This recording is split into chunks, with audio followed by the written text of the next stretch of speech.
Zoom Friday call-in. So it's got the title here and everything. So I just refreshed YouTube. Yeah, waiting for AstroWorld TV. Says 7:10 p.m. Yeah. Well, it says 8:10. Oh, it's live. Yeah, 8:10. Are We're live now? Yep.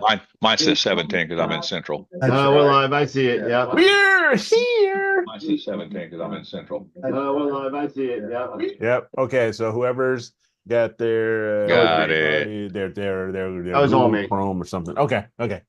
Cool. Now I we're think good. we're on. We're here. We made We're it. live. Yes. And we have one person watching. That's me. That's it. No, I'm watching too. I'm watching too. So I can watch the chat. Exactly. Right. And I think that I don't know what we fixed because I went into the Zoom and I started it. And so when you hit on the bottom, right, when you go into more and you go into live stream, Yep. and then you go, it's not right now, it says stop live stream, but don't hit it. But you go into live stream and then you hit custom when it's there. Yeah. That should open up a web browser. Yeah, it does. And then I enter in that stuff and I enter in the information you gave me. But when I stopped the live stream and I went back to try to re-enter it, it just directly went to the live stream again. It didn't it didn't allow me to change. No, maybe we gotta Hey. Speaking of we gotta do a couple of test shows, maybe. Yeah, I think we'll have to. We have to figure that piece out. Yeah. Once I'm done moving. Yeah. It's invisible, Scott. How soon are you moving, Dan? Well, we closed on the week. house. Which camera am I looking at? This one. We closed on the house yesterday. Yeah. Yep. And so construction starts on Tuesday I'm doing the whole AstroWorld kind of basement. It's gonna be all AstroWorld. So we'll have studio, we'll have packing, and we'll have storage. So that'll be done. Nice. Okay. And then studio will be nice, huh? well, the studio is probably going to be smaller than this room. Yeah, but it's dedicated. But it's only for the studio. Yeah, it's dedicated. Yeah. So I don't have a big desk. I don't have the storage. I don't have washing machines. I don't have 3 computers. I don't have the closet of death. I don't have all this. I don't have 3 telescopes and a French horn. I mean, what the hell will you do without the closet of death? Oh no, the closet of death is coming. He's got that whole basement. Horn, the closet of death is going to be even bigger. Yeah, I wasn't kidding about the French horn, by the way. But yeah, it's gonna be a lot more. So the basement is kind of cool. So the right side is just one. So you got the basement, and then you got the And if I can't read, I really shouldn't be doing this with my arm, but yeah, man. The stairwell comes down in the middle of the basement, right? So basically, the basement is split into 2 sides. Yeah. Okay. So the right side has one big room. Okay. That's going to be all the storage area. Okay. Then the left side, it's almost the same size, but there's like a retaining wall kind of in the middle. So it's really 2 different rooms there. So one room is going to be for the studio, and the other room is just going to be for distribution. That'll be nice. Okay. And then, cool. then there's the boiler room, which runs the entire length of the house, right? But in there, it's about 8 feet by probably about 30. How's the house? What? How's the house? House in 1968. Okay. So yeah, nothing wrong with it. So, but it was all redone. The roof is brand new. Yeah. The kitchen was redone. I mean, everything was redone. They changed one of the bedrooms upstairs into a walk-in closet. So, by the way, on Wednesday, I know we have Charlie Bracken coming on Wednesday. I don't know if I'm going to make it. I think I got construction going on all night. And you gonna not be here when Charlie's coming on? I might have to be here on the phone. Oh my Lord! Cause I got people in there all night. I got my friends coming in to help me with the network that night. Yeah. So, and Verizon's coming in on that Wednesday too.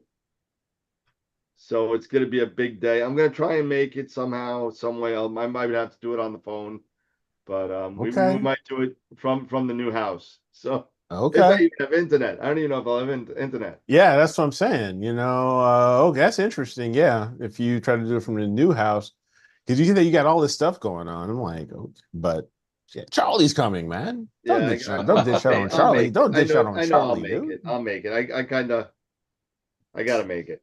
Yes, you gotta make it. You gotta make it, man. You gotta make it. Don't leave me hanging here.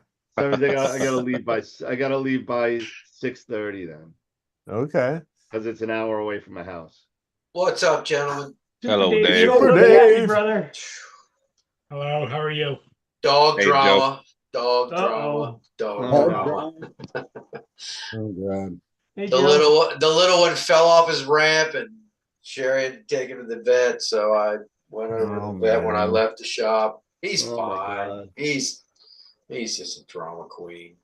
I was like, did he land on his head? Is he bleeding? I mean, he's 15 years old. He's an old little Yeah. crotchety little asshole.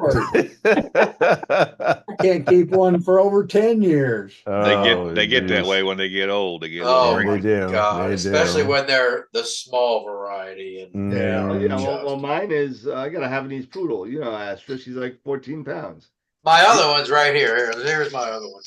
Come here, Liberty. I can't see. You got the background going. Yeah, You got your let tulip- me you got your turn- It's like a tulip- nebula. Yeah, you got your tulip background going. Come You here, got Liberty. Come You here. got a nebula dog. Yeah, you got a Hey, nebula hold on. dog. Whee! He's in the nebula. No, he's Put him in being a shy. spacesuit. Yeah, He's being camera shy. yeah, you got to turn off your background. You got to turn off your background because your You background's showing You the can't see the nebula. dog. The dog's too far away. He Yeah, just the ran. He just ran away. He's Yeah, shy. the dog. Yeah, yeah. Your dog's like 27 million light years away. Yeah. Hey, So, Joe. yeah, so I Scott's got a coming on. little focusing problem over in Starfield. Oh dear. Uh-oh. Starfront. Uh-oh. Oh, Nothing bad. It's just some slippage, I think, in one of the bushings. Okay. With the sesto sense. So I think it just from the temperature swings back and forth, I think maybe one of the bushings, one of the grub screws kind of got moved. And plus this all happened right when they were focusing my guide scope.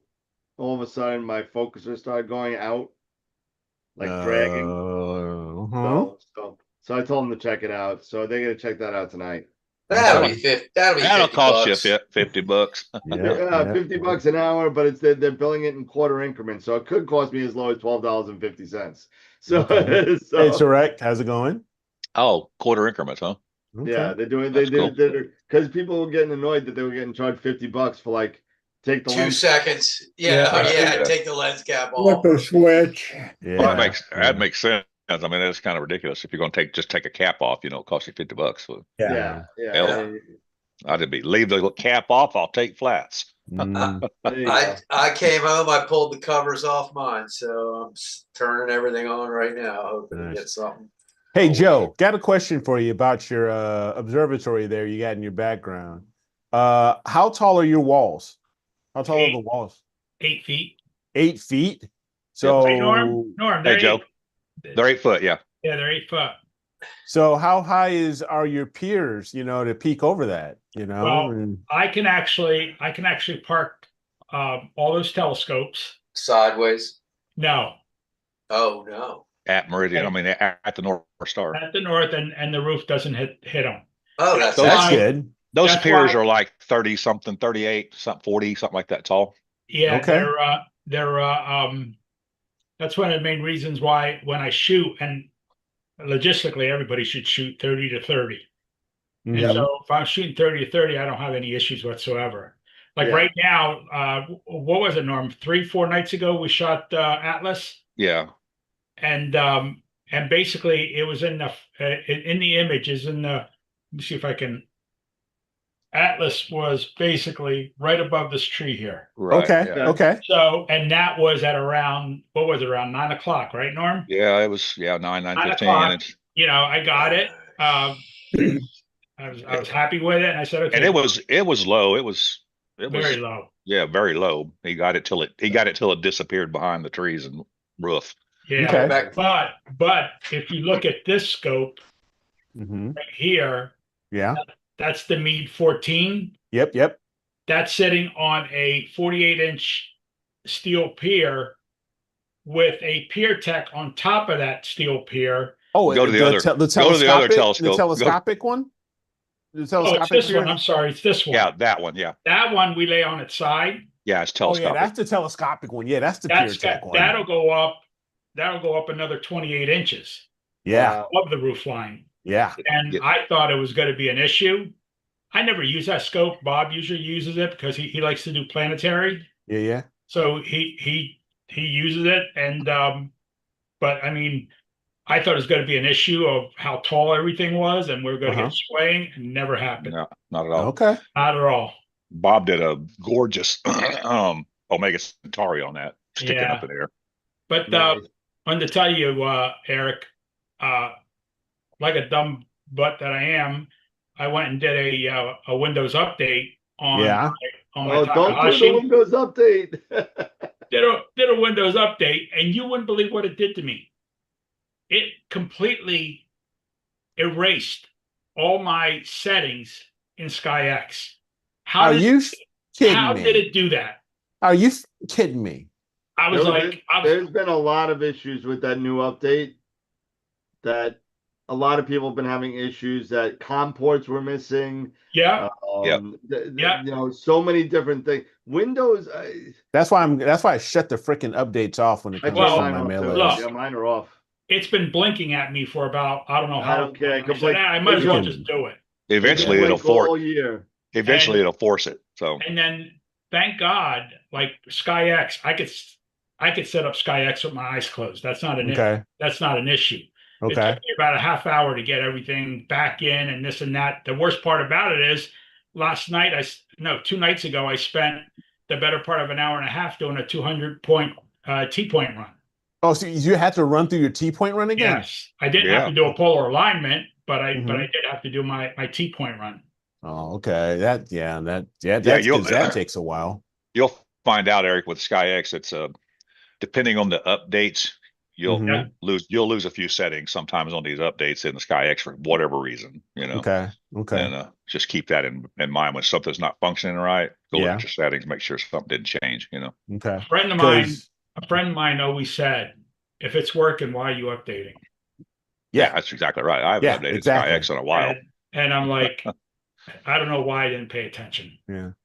Because I know when I'm still waiting for, I talked to young lady at the front desk at Software Bisque, and she went back talking to the assembly guys. Mine is still maybe the first, maybe the next or second to next in the queue, because they've been doing a lot of 6,000 upgrades.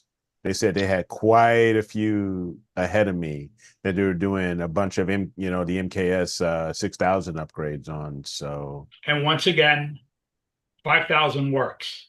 Yeah, I got a Why am I going to 5,000. spend? I don't even know. I think it's what 16 or 1,800 to something like that. Yeah, right? yeah, it's I'm almost $2,000.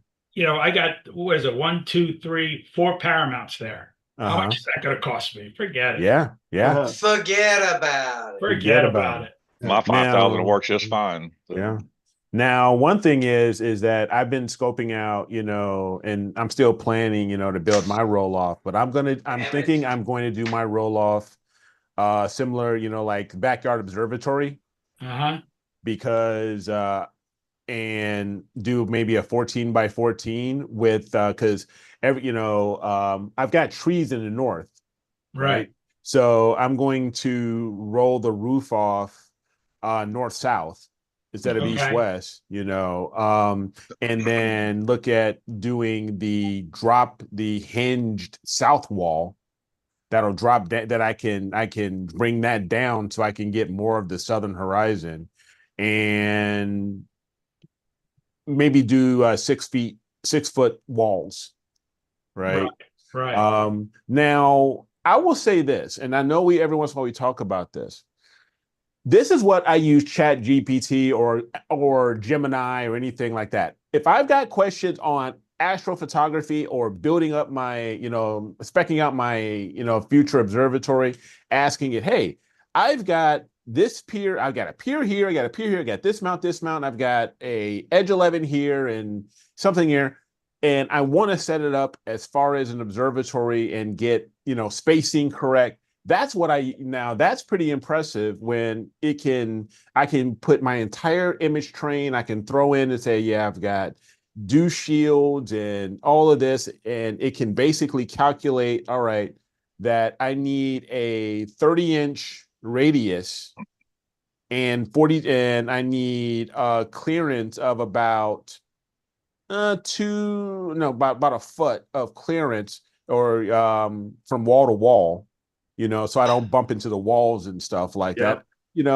Things like that. I appreciate, AI helping me calculate that stuff so I don't have to, because I suck at math, even though I'm an IT tech. That happens sometimes, right? Yeah, it does, right? And so, but using Chat GPT to enter in that type of stuff, it's pretty helpful, and I explained to him, and it even told me, it was like, hey, yeah, the observatory you want to use, you want to have one that's sliding north and set up in an east-west, set your piers up east and west. And if you want to, you can stagger them too. And it was telling me, stagger them, and all of that stuff, and have a 30-inch radius around. Little different configurations, yeah. One thing, Eric, one thing you have to think about. Yeah. The future. Okay. Yep. You're going to have to think about the future, because I know you're saying 36-inch. Maybe that's just a number you're throwing out. But these back two, okay, the one all the way in the corner has a 16-inch, okay, with a 130 on the side of it, okay, and then there's an 80 millimeter on top of the 130. Then right in the middle is a plane wave 17-inch. We had to allow for a 6-foot radius. And really? We have a 6-foot radius. When we're swinging, you're talking about maybe 8 inches that the weights or the telescope will miss each other. Wow. Ooh, yeah, so, that's tight. But I'm just saying to you, for what you have now, that is tight. 36 inches. 36 inches may be okay for the setup you have now, but you got to think about the future. Okay. True. Are you gonna maybe get a 14-inch or get whatever? And that's the one thing. I mean, if we would have went with smaller setups, we probably could have put 8, maybe 10 piers in there. We could. Yeah. Right. But that's the only thing. If you're planning, you need to think. Okay, don't think what you have now, because you know what, we always want something bigger, something whatever, and then you got to have an issue. Yeah. No, that's true. That's true. It's like what what you tell when your people that are just getting into astrophotography, right? Or what's your end game, right? What's your end game? What if you had the capability of taking a picture of anything you ever wanted? What would it be? And then you take that answer, and then you buy the equipment around that answer. Well, or you move to a southern location. Yeah. So, but but like people keep call me all the time and say, I want to take a picture of Jupiter, I want to take a picture of the Andromeda Galaxy, and I want to get planetary nebulas. Yeah, good luck with that. Yeah. I say, sure, no problem. You need 3 different telescopes. You need this scope, yeah. You need 3 different cameras. Yeah. Not necessarily. With Hyperstar, you can do it with 1 scope. Yeah, but this is a brand new. You really want to teach a brand new somebody Hyperstar? Well, no, but I wouldn't teach a brand new anybody a Schmidt Cassegrain. let alone a hyperstar. True. Yeah. You know, Unless it's just for visual, and they want to No, look this at is- pla- this and they is- want to this- look at planets. no, but they this want is to take photography. pictures. Yeah, no, this is photography. This is the one. If it was just visual, and I'm gonna, I'm going to grow into astrophotography, then a Schmidt would probably be more versatile to do that. But it's also one of the most difficult ones to kind of get a hold of too. As in my far as opinion. astrophotography, Yeah. Everybody should start with a little refractor. If I had my, Those scopes, the two scopes over here, are sitting on their side. They're homed, ready for a run, imaging run. That's what that picture is of. That's why they're pointing in that direction. Yeah, the southwest. Yeah. How big is that, Joe? Um, I think it's total with the observation room back there where you see the window. I think it's 60 by 20, is it? That's about right. Yeah. 60 by 20. Yeah. That's about right. And that observatory was built by the company that you just mentioned, Eric. Backyard. Yeah, Yeah. I don't even know if they're in business anymore. No, Backyard Astro, no. they're still in business. Backyard observatories, they're still in business.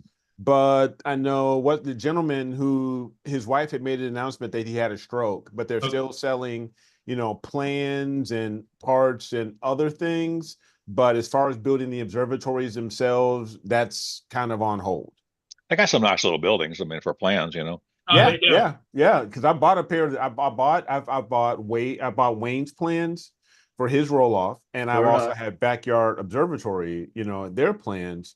But for what I want to do and just how my, the layout of that I want, and having, basically all of the tallest trees are all facing north.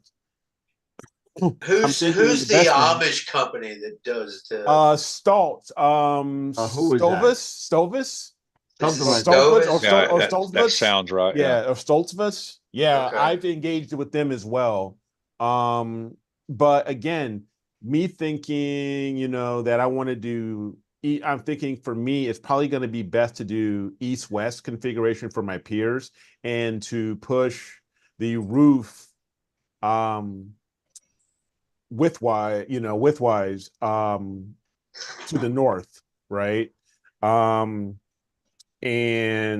then be able to build out a southern wall that I can hinge and I can drop it down a couple feet so I can get more of the southern sky, because that's my best. Yeah, that's my best sky right now. That's where everything's the lowest too. Exactly. Yeah. And so that's where, that's why I'm thinking of the backyard observatory type, because I bought the 11.5 by 11.5, I think it's the CJE plans, but I may expand it to like either 14 by 14 or 15 by 15. Yeah, but I would guess as long as you have your piers tall enough, you really shouldn't have to hinge your wall. Well, maybe not, because I'm looking at just doing 6-foot walls. And I'm thinking 6 foot, and then I'll have, 6-foot walls. That's tall enough for me. I'm 5'10", 5'11". So I'll put a door there. I'll be able to clear it and stuff like that. So I don't care about it. If anybody else has to duck in low to get into it. But as long as I can get into it comfortably, that's all that matters. That's all that matters. Every night. Yep. We got a new joiner, Ross. What's going on? Ross, all right. Ross. What's up, Ross? Everything that should be. Good answer. What's up, Mr. Ross? Not a whole lot. Trying to stay out of trouble. All right. Why? Waiting for some boring. Yeah, boring. That's no fun.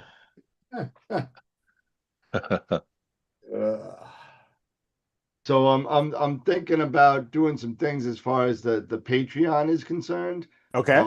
I'm thinking about lowering the prices quite a bit. Right. For certain things. You know, I want to make some of the data a little bit more accessible to Okay. people Sure. and still be able to pay off the pier. Sure. So, you know, I'm thinking about changing that a little bit. You know, I'm thinking about trying to get more people to come on, and at the price that we're doing, people are probably like, "What the hell are these guys talking about?" So, you know, we could also do like extra stuff for add a buy a cup of coffee and stuff like that. But I think that you know, there's certain data will, you know, we could get out there a little bit better to get some more people to be involved. I think Yeah. it's a thought. I don't know. I'll tell you, that data is fun to play with. Well, Norm will find out tonight. Yep. He just got access about 5 minutes ago. Yeah. I He's want been to. asking for I want 3 to do. months. I want to do that wide field crescent that you were playing with that night. So Yeah. Well, yeah, I want to see somebody mess around with that flying dragon because I'm coming up on 100 hours. I've already done it. Really? Mine looks Yeah. just Wow. like yours.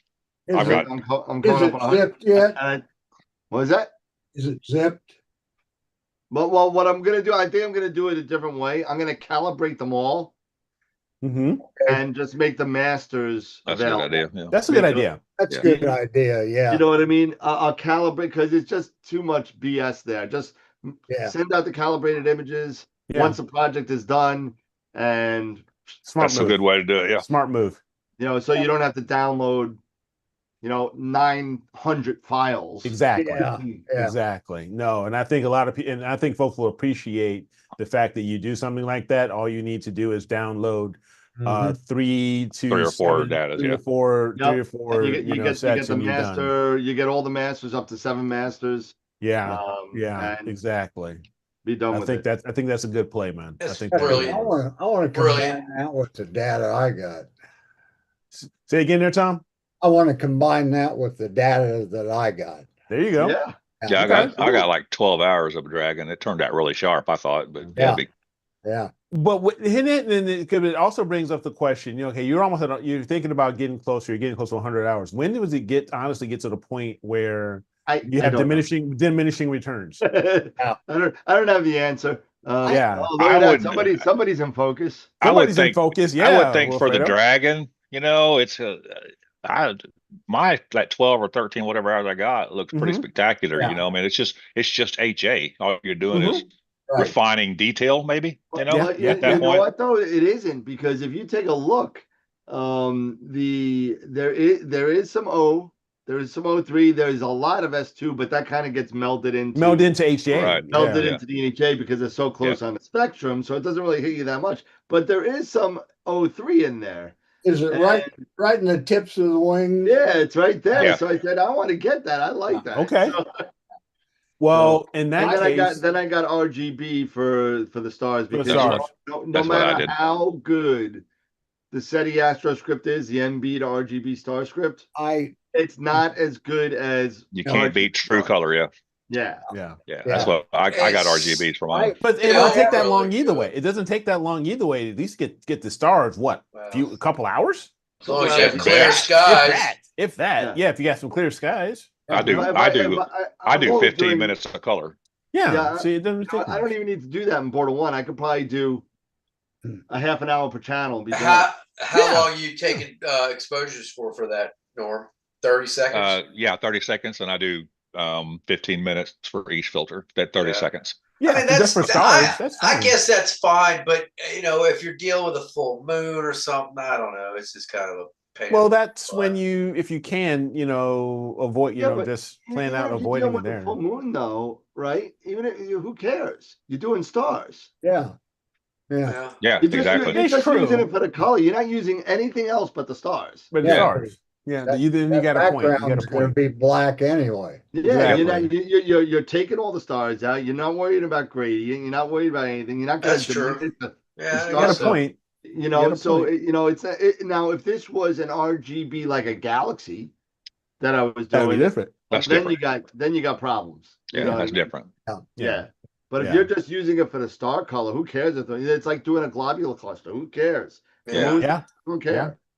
Do Nope. Yeah. planetary. I don't care if the moon's out.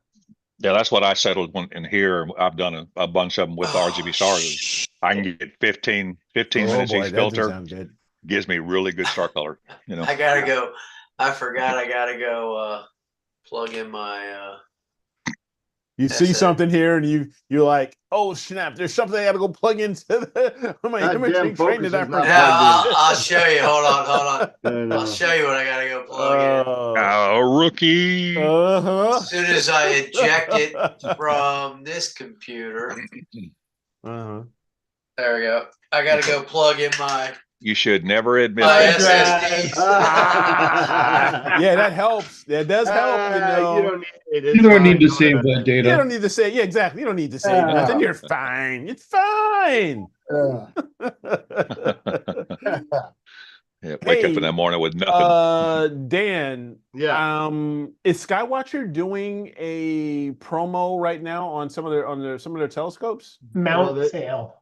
They're Like doing a mount sale. Yeah, like a mount sale. Yeah, mount sale. Not on the scope, but they're mount sale. Yeah, mount Okay. sale. So the EQ, the new AL EQ is on sale. The HEQ5 is on sale. A couple other ones. I forget which The other waves ones. are on sale. What's what? I think they're The all waves. on sale. The wave Is it all of them? I think it's all of them. You think it's all of them? I don't. Even the EQ8. Yep. Yeah, the EQ8's on sale. Okay. Give me 1 second. I'll get the email up. I'm a little slow on that take. No, a little slow. Yeah, no, not you. I'm a little slow on the take because of what's been going on in my life. Yeah. No, I know, bro. Let's see. Oh, they're all just like we aren't here. Let's all just leave. Wait, whoa. You guys aren't going anywhere.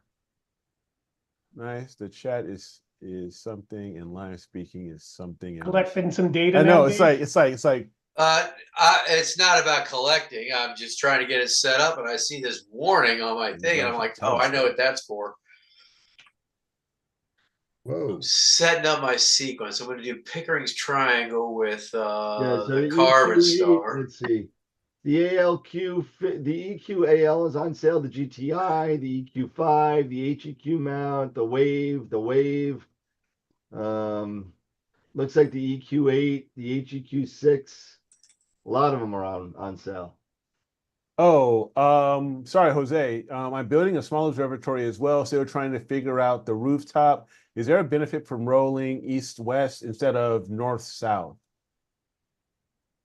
Well, you got to think that everything up there moves east to west. Yes, and most of your prominent targets are usually south. So you want your best skies are south. So that. Hey, there it goes. Like I said, for me, and it also where's your primary obstructions, in your area, you have to maybe take that into an account too, because like I said, all of my obstructions, basically the trees, are all facing north. It's all northbound. So for me, it's a lot easier to push my roof towards north because I've got the trees there anyway. So I've got to shoot at 30, 35 degrees anyway. So I think it really depends on, in my opinion, where you're at as far as what obstructions are there, and where you think your best targets are, as far as how you want to have your where you want your roof to roll. So I mean, you guys jump in and let me give me your thoughts, but that's me. Oh, nice! It's recording again. Good job, dude. Well, it's about time. Wait. Well, you know what? It was already. You know what? I'm not admin. You are, Dan. You're the one who started it. Oh, I'm not admin anymore. Yeah. So. Oh well. So much for being in IT. Yeah. But yeah, you have to think about where your majority, where your best guys are, and roll the roof away from that area so you can get the best guys you can.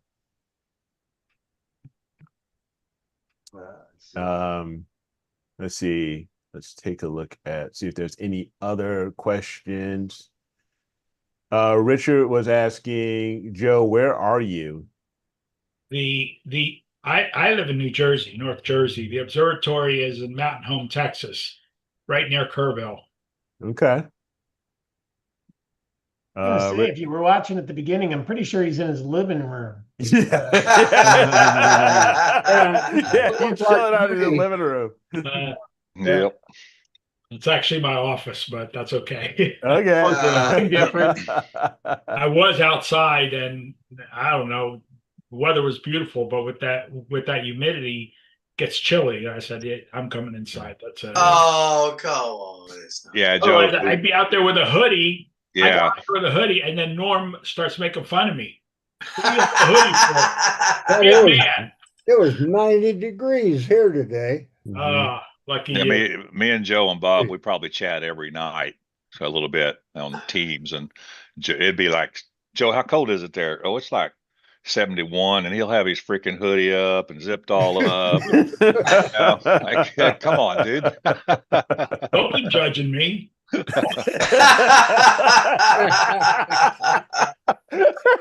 Yeah. So us Southern boys have a lot of names for Joe. Yeah. Richard, trust me, when we start imaging, it gets so dark up there. Of course, we turn all the lights off. Oh, it's It crazy gets dark. so dark up there that you put your hand in front of your face and you can't even see your hand. That's how dark. That's dark. That's dark. I was down there during the eclipse, and me and Bob were sitting there in the observatory. We opened the roof and was drinking a beer, and you could see the coat hanger naked eye. Wow. Yeah. Yeah, That's it's something. Yeah. Matter of hey, fact, Greg. I can sit here in New Jersey and I can tell you, I can look up and I can tell you what stars, what this and that, because there's so few of them that you can see. Yep.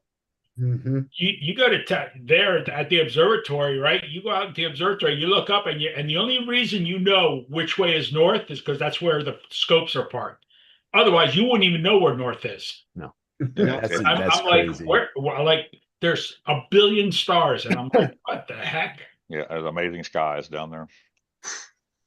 Yeah, it's a login. Yep, on every other Friday, like the second and fourth Friday, Greg, we've decided to do these live Zoom sessions. The links, because we've had spammers and people drop it in, we've put it into the Discord channel.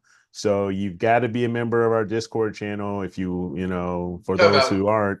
Greg Myers should be. Yeah, Greg, he definitely should. He Yeah, is. he definitely is. He definitely is. But I'm just saying, for everybody else, if you want to be a part of the the fun and hanging out with us and chatting astronomy and astrophotography, you got to join our Discord channel to get the link. The last time we put the Zoom link in the Yeah. in the chat, we got some lovely porno going on. It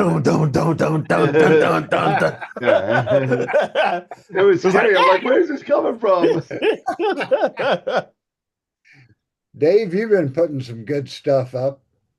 Don't give him a big head. That crescent came out pretty good. I really did, yeah. Boy, the O3 signal on that was unbelievable, man. Yep. That carbon star is awesome. Yeah, I'm loving it.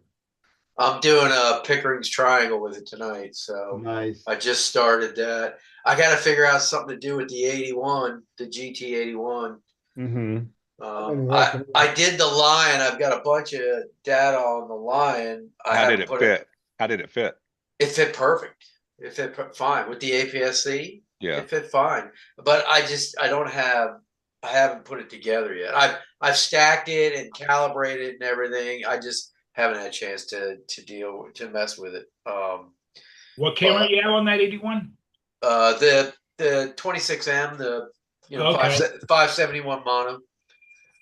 Greg, the link is in the general discussions channel. Which, for that scope, it's a little undersampled, but it, with dithering and everything, it still does a good job. I've been working on that pop bubble, and of course all I've had a chance to get's been HA. Oh, you're like that's the balloon or whatever, Yeah. or the Yeah, onion, Bob. or they call Pop it, or the balloon or whatever you call it. Yeah. Pop balloon, yeah. Yeah. The uh, That's real CTB1. good HA. Yeah, CDB1, yeah. Let me The show it first, to the onion, right? Yep, the onion or pop balloon or the garlic, whatever Yeah. flavor you want to call it. Yeah, whatever they whatever want day to of the call week it. it is. But that's I thought I'd that's shoot a little 03 on that tonight. And Mhm. I'm going to shoot the iris area. Okay. Yeah. well, the moon's still a little too bright, and I just don't want to do Yeah. broadband. Yeah. Well, I've got that, that RGB Oh, Altair filter on my little 51. does it work pretty good with Oh, the hell yeah. That's one of the best filters I ever bought. for like light pollution and stuff? Oh yeah. Yeah. And That's good to know. I'm Bortle 4, Mm-hmm. and of Well, course, but screw you, I'm Bortle 7. you got more toys than I do. I don't have a Teleview. Sounds like you need to move, Dave. By the way, I did.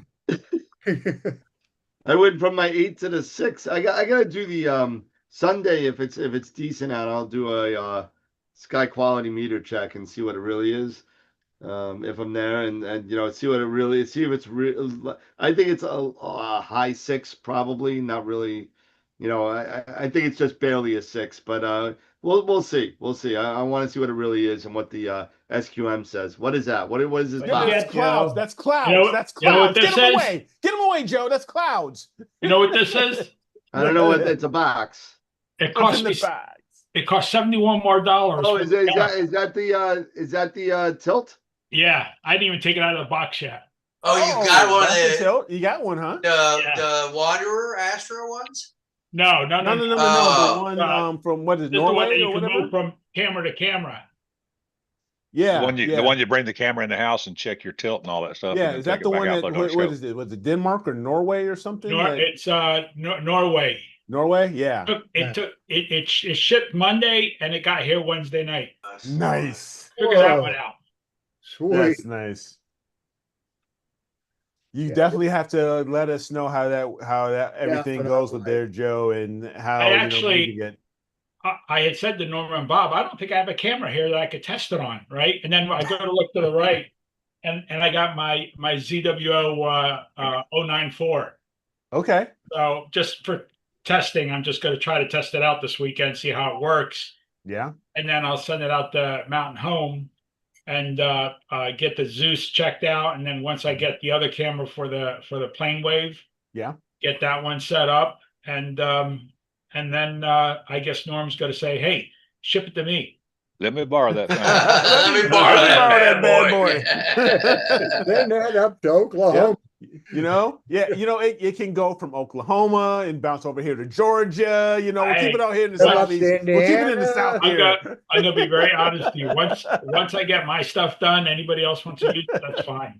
It is rentable. Yeah, there it is. It is rentable. I'll tell you what, I'm half tempted to sell all my refractors and get that the Carbon Star 800. Oh, or the 8 inch. The 8 inch. Scott, by the way, you're muted, Scott. Yeah, Scott, you're muted. I didn't know what you were saying. Scott, you look like you were muted. Now you're not muted. As much fun as I'm having with the Carbon Star 6, it's like, God, man. But as soon as you sell that 81, you're going to regret it. No, I know. And the 127, I love the 127 for Galaxy season and stuff with that 950 reach. It's nice for Galaxies. I got a ED 127 if anybody wants to buy one. Oh, you got a 127? It's a doublet. It's a doublet. Yeah. What's the focal length on it though? Crap, probably just around 1,000 or just something like that. Yeah, let me look real fast. Because the ES it's a triplet, but it's 950. Where you see that's Explore Scientific though. Yeah, but you see some of the 130s and stuff. They're only like 800. Well, yeah, it depends. Because I remember my William Optics, my ZS 126, that was like at 970. And that was a doublet. Was it real long? It was long enough. So, but that's the thing. I think if the longer it is, the more that focal length you get. Yeah. Where you see a lot of people, they make these 130s and they're short tubes and they just don't have that focal length that the long focal tubes have. Yeah. Hey, there's a traveler down there. Yeah. What on Doc, Greg? What's happening there, Greg? We say, Greg. Hi, folks. Hey. Hey, Greg. Hey. 1 week till Okie-Tex. You were at Okie-Tex? He's getting ready to go. Oh, you're getting ready to go. Oh, okay. Yeah. Nice. All right. You how's that that Aussie tent, observatory tent? Because you have one of those, didn't you? I got hit by a little tornado up, like a dustbuster thing. It bent one of the poles. Oh. Uh-oh. Is it under warranty? They've already shipped me a new pole. I got it. Nice. There you go. That's what I was talking about. For great That's what I'm customer saying. service. Had a great time at Starfest in Canada. Yeah. Oh, you weren't there, Dan. Yeah, I heard you. No. I heard you added an award to your collection. Yeah. Yeah, I was surprised. I thought I'd get the video one, but no, dude, your skies, your landscapes and stuff like that are unbelievable. They certainly are. The video, the 30-second time lapse, was one of the. I think it was a transit of the ISS from the sun or something. I mean, really, that's kind of cool. It was technically very well done. Yeah. Nice. That's a great star party. That's the best I've ever been to. It really is. I'm such a shame I missed it this year. Obviously, life got in the way this year.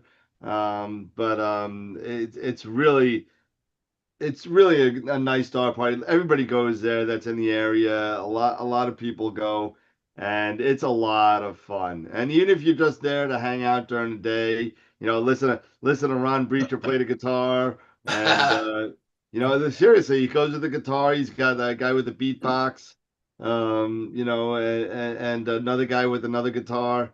And I came with my bass one year and played around. So it was kind of cool. Saw my video compilation of the event that went up yesterday. Have you seen that, any of you guys? I haven't seen it yet. No. I was stuck at a closing all day yesterday, so I haven't seen anything. I'll keep an eye out, but I haven't seen it. The 4K version's on YouTube. From the guys at the festival, they said it was the best compilation they've ever seen of what goes on there. So nice. Check it out. Cool. So you like that one better than the Texas Star Party? Yes. Really? Okay. Interesting. That's closer for me to go to than the Texas Star Party. So I mean, it was only like totally clear one night. Maybe 2 nights. But you're not there necessarily. It's more of a camaraderie. It's a camaraderie. Yeah, exactly. Yeah, I get it. I met 20 people within the first 2 days that were just amazing. Yeah. I met the guy who won the Imager of the Year award, who just turned 19 while we were there. Wow. It's amazing. I'm scrolling through his cell phone looking at pictures. I look at him, I said, you took all these? I mean, I was blown away at what I was seeing. And then 3 days later, he won the Imager of the Year at the award. I mean, the kid's great. Wow. That's awesome. Wow. So I met some really, that's pretty cool. 2 of the women I met there, the week after, won APODs. Wow. Really? Wow. Okay. Right on. Right on. Like, and I don't know how these Canadians do it, because with the fires and their winters and everything, And then I spent a night at Ron Breacher's house. Okay. And played some music with him. All I had was my little 3 harmonicas. He said, "Bring them." That's all right. Hey. So he had some blues, I'm sure. I guess, yeah. And I haven't got all those videos edited yet. I'm working on those. Okay. And droned his observatory, so I'm working on those videos. And then I went to Buffalo and met Ernie for lunch. Yep. Ernie and Pete, right? Ernie and Pete, and I drone Pete's observatory, which you haven't got to, and that was fun. It was just a great trip. Yeah. That's The nice thing awesome. It about always the is. Canadian Star Party is you're on grass, Yep. Mm-hmm. and in Texas you're on dust. You're on dirt. Yeah, You're on you're on dirt. dirt. Yeah. And I you're spent going a you're going to I camped Okie-Tex, out a Greg? night at Cherry Springs, which I heard about from you guys. I'd never been there, so I actually You camped stopped out through with there, my right? telescopes. It was totally clear. Yep. You're going to Very Okie-Tex, right? Nice. That's what he said. He said, Normie says, just getting ready to go there. Oh, okay. Hey, Greg, your mic's a little on the low side. Can you pop it up a little bit? How far are you from Okie-Tex there, Norm? 5-hour drive. That's not bad. That's not bad. I think it's a 19-hour drive. That's about what it is for me to go to Pennsylvania to. I could go all the way to Nebraska before I hit Okie-Tex. That'd be a nice one to do too. Nebraska Star Party. Nebraska's Star great. Party. Yeah. Nebraska's great. The Nebraska Star Party is probably, at least so far, the best sky that I've seen in the U.S. You'll like Okie-Tex, guys. They're dark. Yeah, I heard they're just as good. But the ones in Valentine, Nebraska, was ridiculous. And you know what? I saw them on a bad night too, because they said at the time that it was actually like considered a Bortle 2 because there was some high clouds. You said, yeah, there that was were high clouds with water reflecting vapor in it some that of was the reflecting light. the starlight, that it was making it brighter. Mhm. Somebody was telling me that stuff. I don't know how true it is. It could have been fake news, but you know what? It was definitely There is no fake news. Fake news. it was definitely light. It's not as dark as I thought it was gonna be, but it wasn't because it was dark skies. It was because of the amount of starlight that was there. It was kind of very shadows on the off-putting. ground. Yeah, it's very it's very off-putting. It's very Yeah. off-putting. It was kind of like weird, but it was beautiful. It was a beautiful sky. I mean, just being out there was great. You know, Yeah. I spent like 3 days there. I got like, that's where I got the my seahorse. I only took like an hour and a half. One of these days, I'll get to a star party. Yeah, right. I'll tell you something. I was getting pop-ups of memories on my phone here, and it was 4 years ago this year that I went to New Mexico. And just how like Joe and and Norma, you guys were explaining, here I go. I'm in New Mexico and at the Gila National Forest. Oh, I miss over those guys. over there. And I've even had a chance to go to the Cosmic campground, which was really cool. And it's Bortle 1. And yeah, you literally, I mean, here, at least when I was at the time there in Belvedere in Chicago, I could pick out Polaris super easy, no problem. I can find it, no problem. Yeah. But when I went to New Mexico, I was setting everything up. You talk about crazy stars, like it was just, the sky just had a bunch of pinholes in it. You're more likely to be able to pick out Andromeda because it doesn't look right. You're like, I miss New Mexico what's sky. that fuzzy thing there? And you're like, me and the wife would sit on our back patio because we lived in Carlsbad Caverns National Park. We lived in the park, and nice. They turn off all the lights, everything. It's just dark, and we sit outside every night and had a glass of wine and watch the stars. And you could see the winter Milky Way naked eye. You can see Andromeda naked eye. It's just amazing. I wished I had the setup I got now when I lived out there. I would have never left. Yeah.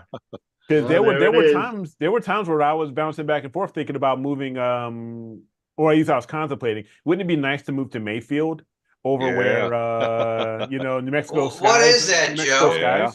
That's that indoor tilter. Yeah, that's an indoor tilter. Yeah. Yeah, you're muted, Joe. You're muted. An indoor tilter. Looks like one hell of a bar. Yeah, the camera tilt. Yeah, your camera tilt. So you can fix your camera tilt. You can do it indoors. Oh, look at that. And this here is this is for 48. but you could put this on it. You got to turn off that. Yeah, you got to turn off. There you go. Oh, what's that? Oh, M54. Yeah, 54. So then you just put this on top of it, and then after the 54. So what does that shoot the laser in? It shoots the laser into at the chip, and it does 3 measurements. And that way you can use the tilt plates that come with the cameras to adjust the tilt. Right. And then you're just adjusting the tilt plate until you get the X in the center. So what did that cost you? It was $430, and then I got a surprise 71. So it's $500. So about $500. So that's still cheaper than the Wanderer Astro. But yeah, and this here, you just like I said. I mean, once I'm done with my 3 cameras, you know, like I said, most likely it'll go to Norm, and Norm will want to do his, and then whatever, whoever wants to borrow it, they can borrow it. Yeah, I'm borrowing it because you don't have to leave it on the camera like you do the Wanderer Astro. Yeah, exactly. Yeah, exactly. You know, and that's what the Wanderer Astro you can do on the fly. It's like $850. Yeah. Yeah. And then that's married to that setup. To the image train. Yes. It's married to the image train. Yeah, at least this way you can set it up. And as long as you don't do anything crazy, I mean, you can set that up. And no matter if you're putting the filter wheel on it or anything else, that tilt plate, as long as it's adjusted properly, anything that's going in front of it's going to be adjusted as well. It's going to be automatically adjusted. So Joe, I'm looking at your background there, and the only thing that's missing is your Ferrari. That's right on the other side of this wall in the garage. You need to have it superimposed right down the middle of all those telescopes. He can't afford a Ferrari because of that picture. Exactly. There's his Ferrari right there. Yeah. But I tell you what, like, looked like a guy. I started this about 10, 12 years ago, and like I said to you, I've been through almost every kind of peer you could think of. Mm-hmm. I ain't got to mention any names of who I think are the worst and all the problems that I've had. But then I was like, either do it right or just walk away. Yeah. And then that's it. I mean, you don't know how nice it is, especially when you're all polar aligned and all this and that. And it's a great night. Roll off the roof, boom, start shooting. You know, where when I was set up here, I was at one point I was setting up every night and then taken down every night. And what a pain in the butt that was. And then I ended up getting the dome, and I think I told you guys a story. After I put the dome up, the city decided to put all new street lights up. And I was like, goodbye. Yeah. Goodbye. Hey,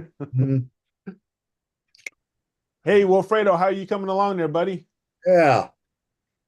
All right, so let me tell you, first of all, I want to take this ZWO equipment and throw it into garbage. I don't blame you there. I don't blame you there. Hey, Wilfredo, I got an address for that garbage. The first 10 minutes, right? The first 10 minutes, I was up here setting up the EM31 Pro mount. And it was flawless setup and no problems. You know, I showed you I even printed off my own batting off mask here, you know, and I had it perfect focus, and I'm doing the test on it.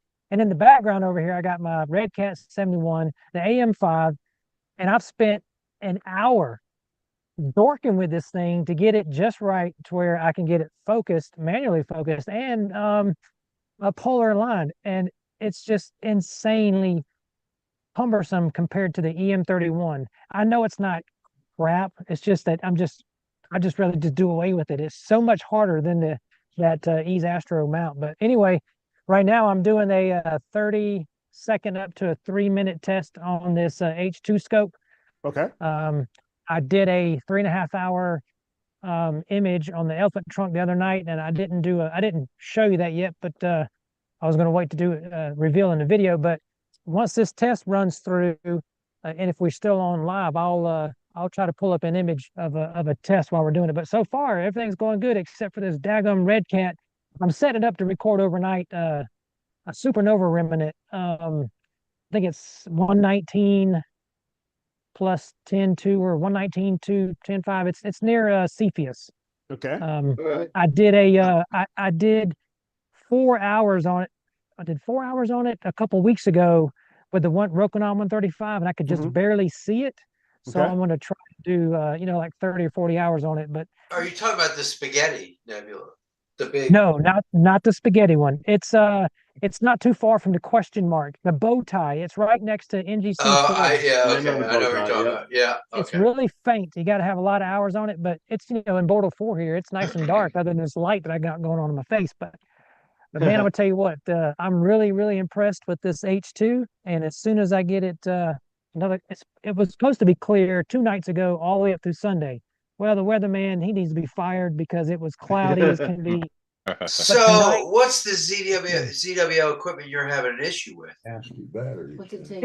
It's the AM5 mount Oh, wow. is so much more cumbersome after if you have a chance to polar line the EM31, you're never going to want to touch the AM5 ever again. What's the EM31? What's the difference? Yeah. What's the It's- EM31?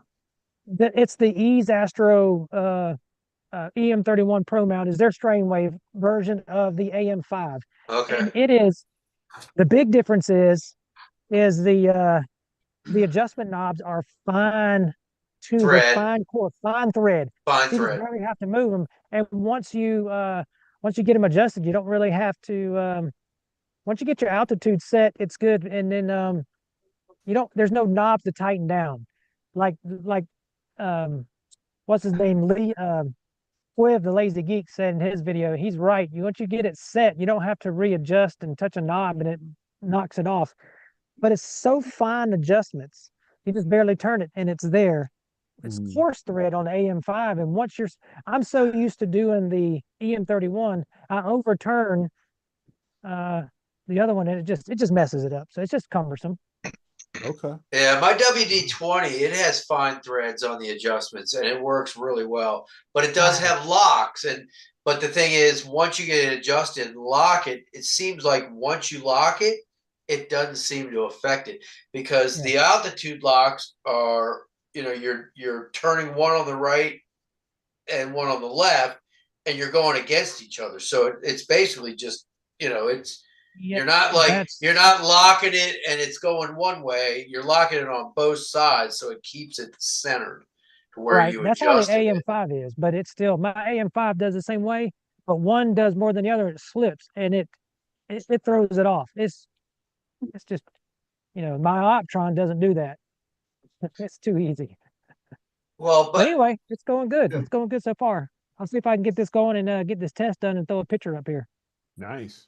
All right, I'm up and rolling. I got the WD-20 and the Carbon Star doing Pickering's Triangle, and I'm doing the Eastern Veil with the GT81. I'm doing HO images, so we'll see how they come out. I'm doing 5 minutes each, so on all of them. 30 by 5, we'll see how they come out. I figured out my what do you call it, Dan? My EQ6R. Yeah. I got it a little better balanced and everything, and it's been doing a lot better. So good. Yeah, I'm actually talking to a customer. I'm sorry if I'm ignoring people, but I got an offset problem with the focuser, so I'm just So, and I don't know if anybody else in the chat, and I mean, if you guys have ever had an issue with the EQ6R where lighter loads it doesn't like. It likes a heavy load. It likes a heavy load. Okay. That's what I found, because when I had the 127 on there, it was guiding better than my WD-20. But I put the GT81 on there, and it was killing me. It was like, what the hell? And it's, that's with an OAG. Does that seem like a common theme, with some of these slightly older mounts, that they tend to like a heavier load than smaller refractors? Does with my CGXL, that's for sure. It likes a heavier load. Oh God, yeah. Yeah, well, CGXL is a worm drive too. So I mean, the The EQ6 is a belt. Right. Yeah, but it's that belt that drives a worm, though. Yeah. Yeah. It's just still a worm drive. Yeah. So is it saying that, I mean, that it's more the worm drive? Is it basically you're saying that a worm-driven mount seems to like a heavier load than the... At least the EQ6, I gotta agree with you, Dave, because I had the same thing when I had my 127 on there. Guide's great. I had no problems. I was about 37 pounds with everything, Okay. and on a 44 That's max. all? You know, I was on a 44 max, right? So, Yeah. so you know, and that was a champ. I mean, I wish I never sold it. But it just got too heavy. I got spoiled with the Pegasus mount. So I'm like, it does 44 too, and I can hold it with one hand. Well, that's true. Yeah. Yeah. No, I don't blame you there. So And- I agree with that. But it's just funny how you would think that mount with just a GT81 and That it would be Eagle and less it would strain just on the gears, crush right? it, but it struggles. I guess think it just doesn't. I think it bounces too much. It You just guys are talking over bounces one another too much. You guys are talking over too much. Yeah, so. I think it just bounces too much, and it has to compensate too often. And where a heavier load, it's hung on that gear, and it's I think not. it does a better job of keeping the gears meshed, but you got a little more weight on there. Well, you got a little more weight. Yeah, That's what I'm I thinking. think you're right, Norm. I think I mean, I've got that big side by side saddle on there, and hell, that thing weighs probably 7 pounds. Yep. And I've got my NP 127 and my TV 85 side by side on there, 2 cameras, guide scope, and everything else. So it's really engaging those those Till they cry, yeah. That's something I should think about doing is, I still have that Meade 80 millimeter, that Series 6000, which is a great telescope. That's a great scope. I should think about, putting that side by side with the GT. I wouldn't do it side by side because getting it lined up, it's really tough. I'd piggyback. Over under. Yeah. Yeah. Because see, I've got my 85 on rings on the other side. Okay. I got mine on a TGAD. Yeah. Yeah. I've got one of those, but that alone is 2.5 pounds. Yeah. Oh yeah. Yeah, that thing's heavy. That thing's really heavy. But I mean, they virtually have the same field of view and everything like that, where I could cut down my image time and I could be doing 2 different sets of filters and everything like that. I could be doing one in RGB, one in narrowband, and I have to think about that. Yeah, I do love that old Meade. I mean, that thing is a great telescope. I have the optics on that. one. The optics on it are amazing. Yeah, the 6000 series. I'm thinking about if I put that C8 on that AM5. I'm thinking about putting that Red Cat right in between the two. That's what I do. Yeah. Is that really? That's what you do? Yeah. Because it'd work. Yeah. And there's bolts there. I could bolt it right on. Yeah, I got my 81s piggybacked on my 12, and then my guide scope is on the side, and then I got all my accessories on that side to help balance it out. Yep. On an aluminum plate, so. You have what's your 12? A Meade? Meade, yeah. Okay. Is that a two? What do they call it? It's LX200. 200, yeah. Okay. And then I got the 81s on rings, and my guide scope was on rings, so I can co-align them all. Yeah. Nice. Okay. Nice. Dave, what's the focal length of your 127? 952. Wow. Yeah. My 130 which has 5 lenses in it, is 728 Right. That's at, what at 5.6. Yeah. My Teleview is 660, and that's a 130 or that's a 127, right? 127. Yeah. Dave, Right. you were asking about this. You were asking about this doublet. It's 826 at f6.5. And Is don't it forget because Dave's it has got a more big glass? You got more glass in there Yeah. Yes. that is shortening that focal. You're shortening your Yeah. focal length. Yeah, because you're showing more glass? is five pieces of glass. 5, yeah. Yeah. So 5, yeah. it's corrected all the way through, right? All the way through, it's correct. As a matter of Yeah. fact, I think I told you guys, for 1/3, almost 1/3 of the price of the TOA 130, the TS 130, I'll put up against my TOA any day. So I use that 127. That's Dan. I bought it from Dan. It's his old 127 that you see in his video that he goes out and knocks his head against the thing. That he forgets to take the cover off. Yeah, exactly. Yeah. So he forgets to turn the camera on or something. I forget. But I have it, and he sold me with the flattener is a TS25 1.0 flattener. So it doesn't knock it down, it doesn't reduce it, it just flattens the field. And you get full capacity with that thing. And it's great for galaxy season. Granted, I can't go too deep, but I can get a lot of the smaller galaxies and stuff like that where, it works really, really well. And it's that FCD 100 glass, and it's pretty good. You guys were talking about weight on a mount, on that one mount where I have the truss tube 16-inch. Plus I have that TS 130. Plus I have the 80 millimeter on top of it with all 3 cameras. Okay. I haven't had to rebalance that. I haven't had to do anything. And that Paramount ME just keeps kicking. I mean, it's just, I just hope and pray, just knock on wood, that it just keeps going. I mean, it's massive weight, because that's actually the telescope that has 5 20-pound weights on it.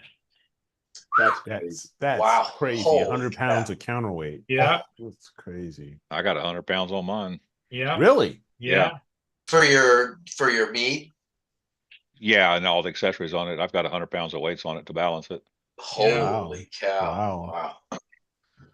Because when I get the Mighty Mount back, I mean, I've got 3 counterweights that I have, just so for the Edge 11, I'm hoping that I can get it balanced, get it mounted properly and get it more center aligned along that, that RA axis, the RA. So hopefully I don't need that many weights. I don't need a full 60 pounds of weight. I mean, because I weighed it out, and we were doing that little thing. I weighed it out. It was around, my entire setup was about 42 pounds. 42.5. Yeah. Oh yeah, we had it. I said 42.6. That's right. I forgot. We had a competition. That $25 check. Tom will always know what your system weighs.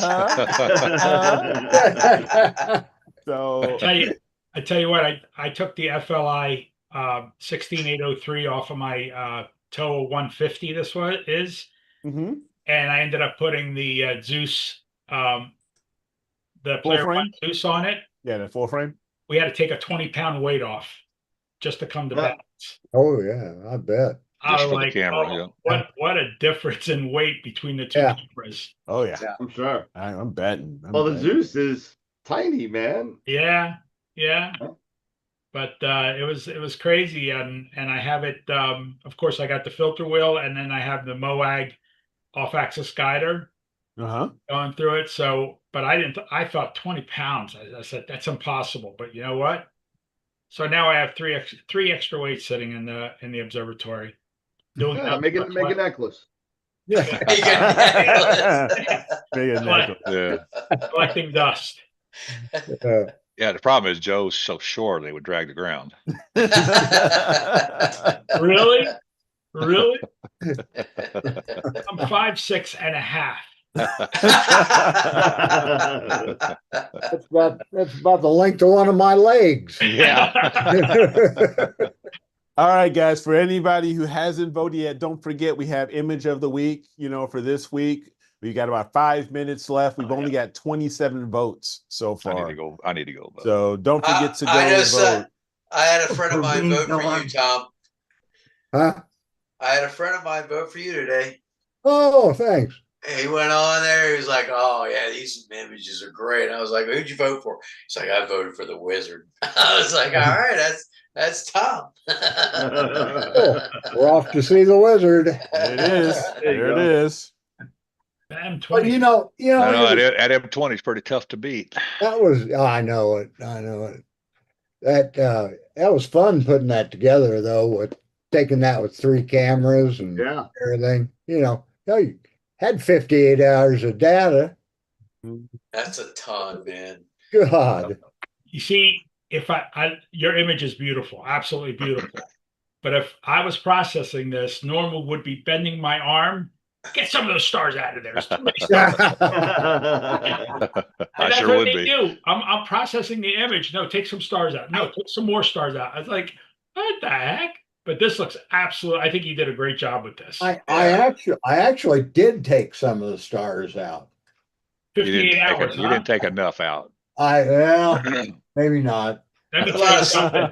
I thought it looked better with more stars. If it was more natural. That's nothing wrong with being more natural. If it was up to norm, there'd be only 3 stars in this image. Trust me. If it was up to norm, there'd only be the only stars in it would be double D stars. That's right. Now you're talking. Oh man. Well, there's some good images this week. Oh, Friction, he killed that Stitch Stephens. Oh yeah, that's a beautiful. Oh, Chris's Galaxies. Yeah. Oh my God. With his new C11. That's an amazing image. Yeah.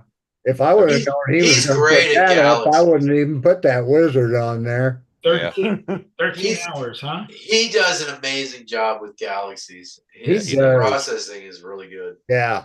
It's an amazing image. I can't process Galaxies worth of shit. They're a little different. There's 2 different ways of doing it. So I tell you what, I mean, there's the right way and then there's my way. It's Masters of Pixinsight. They'll help you. His wisps that he has in those Galaxies are really, really nice. I know it. He really brought them out, and then even that bottom Galaxy at 6, 7 o'clock. Yeah. He did a really good job on that. Very nice. He's a good processor. He really is. Yeah, MOP does a great job at their Galaxy processing. Yeah, we're up to 30. We're okay. All right. I voted. I voted. All right. I voted Wednesday. Jackie voted. That sun looks nice too. Oh yeah, Wilfredo's a master solar. Oh, I'll tell you, yeah. What's he using? I appreciate that. He makes me want to spend 7,000 or 8,000. Wilfredo, you definitely are amazing at doing solar. You got to teach me how to do that because I don't have time to do anything else. I need to get my solar rig back out. I ain't had it out in a long time. I'd have to take mine to work. So I thought about that. Up on the lift. I tell you, send mine to Starfront, but they don't open the roofs during the day. All right. And you know what? In the middle of the summer, where I work, there'd be nowhere to put it because it's enough to park cars in my lot. Let's put a telescope up. I think I saw him on a video stating that they were considering maybe doing a solar building. I was gonna say that they should just make a small one first. So I mean, even though you don't need to do it, but I think they're entertaining the idea. Just to have it down set and ready to go. He took a total of 22,530 frames and used 25%. And I tell you what, that image is slamming. Very nice. Oh yeah. Yeah. Thank you. Very nice. I have a Lunt 80 double stacked sitting on a MyT in my garage, covered. I'm going to do solar this summer. I'm going to do solar this summer. I'm going to do Yeah. solar this summer. Yeah. Oh, it's Hell, too damn hot out. I haven't had any clear days, even on I like- weekends to do solar. That's the Oh, thing. see, that's been the opposite for me Oh, same. Throughout the summer, we've had beautifully clear days, Yeah. and then I get home at 7 o'clock, and the clouds There it start goes. rolling in. And it's like, That's oh, right. God. That's right. Yep. Up until 4 weeks ago, that's the way it's been around here. Yeah. You That's know. what nudges me towards that Heliostar. The Heliostar 76. Yeah, it's like, okay. Mhm. If this is all I'm going to be getting, because it's 7 o'clock in the evening, clouds are going to keep rolling in, and I got to think of I got to do something different. something to fill your time. Yeah. Exactly. Well, okay, we are at 9:31, so the poll is closed. So let me share my screen. And No, it's 8:30 here. We got another hour. You central guys, you central time zoners. It is 8:30. I'm sitting there watching my telescope. It says 8:30. Let me share my screen here, and let's go there. Almost time for a Carvel flying saucer. Yeah. Oh, yeah, there you go. Whoever wins tonight earned it, because there's some good images. Yeah, there are some really good images. All right. So we had 33 votes. So we had quite a few coming in, towards the last 5 minutes. So let's Guilted people. Yeah. So let's see who was our winner. Tom Peter. Come on, Tom. Come on, Tommy. Yeah, there it is. Oh, by one vote. Oh, By one vote. I'm going to tell my boy Jerry. He got you over the top. Congrats. Buy Jerry a drink for me, Dave. I will let him know you got him over the 11 top. votes to 10 votes from Chris. Oh my goodness. Congratulations there, Tom. Yes, congratulations. Congratulations, Tom. Awesome. Nice job. Pretty cool. It was very nice image. Very nice. Oh, I appreciate it. I thought after I looked at one of Chris's, I thought, shit, I ought to vote for that. Well, I was between the two, and I will not lie. That's I voted okay. for Chris's, but Jerry pulled you over the top, and I'll let him know. Buy him a drink for me. I'll send you the money. Norm says you could have won by 2 votes, but there were too many stars in the picture. Oh, yeah. That's right. I'll remember that. That's right. Good point, Matt. Oh, hey, Dan. Yeah. Did you tell me on that C8 to go with native focal length?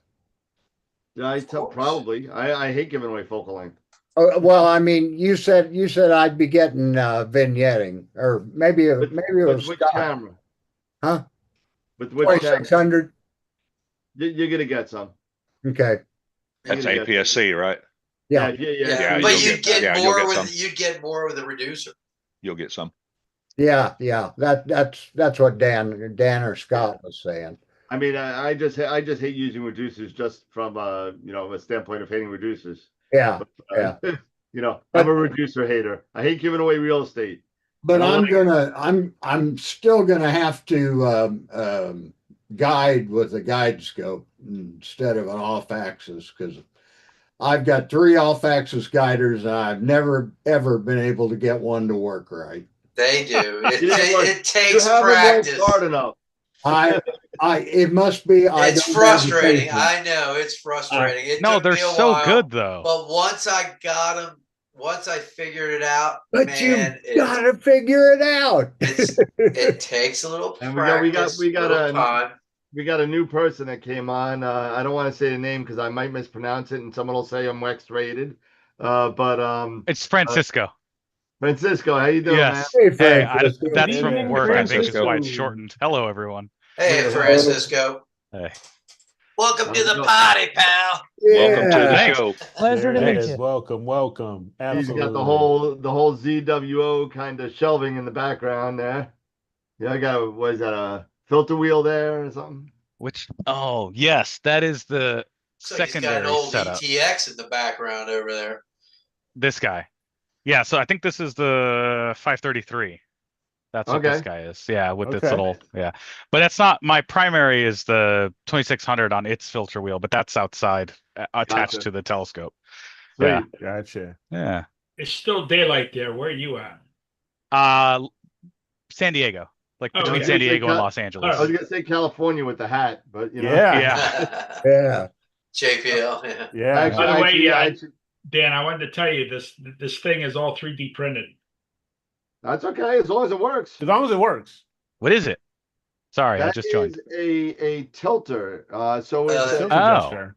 Tilt it's a adjuster tilt- that you well, it's not a tilt adjuster. It's tester. like a tilt Measurer, yeah. It measures it'll tilt. tell you where your tilt is, and you could actually use it for different cameras.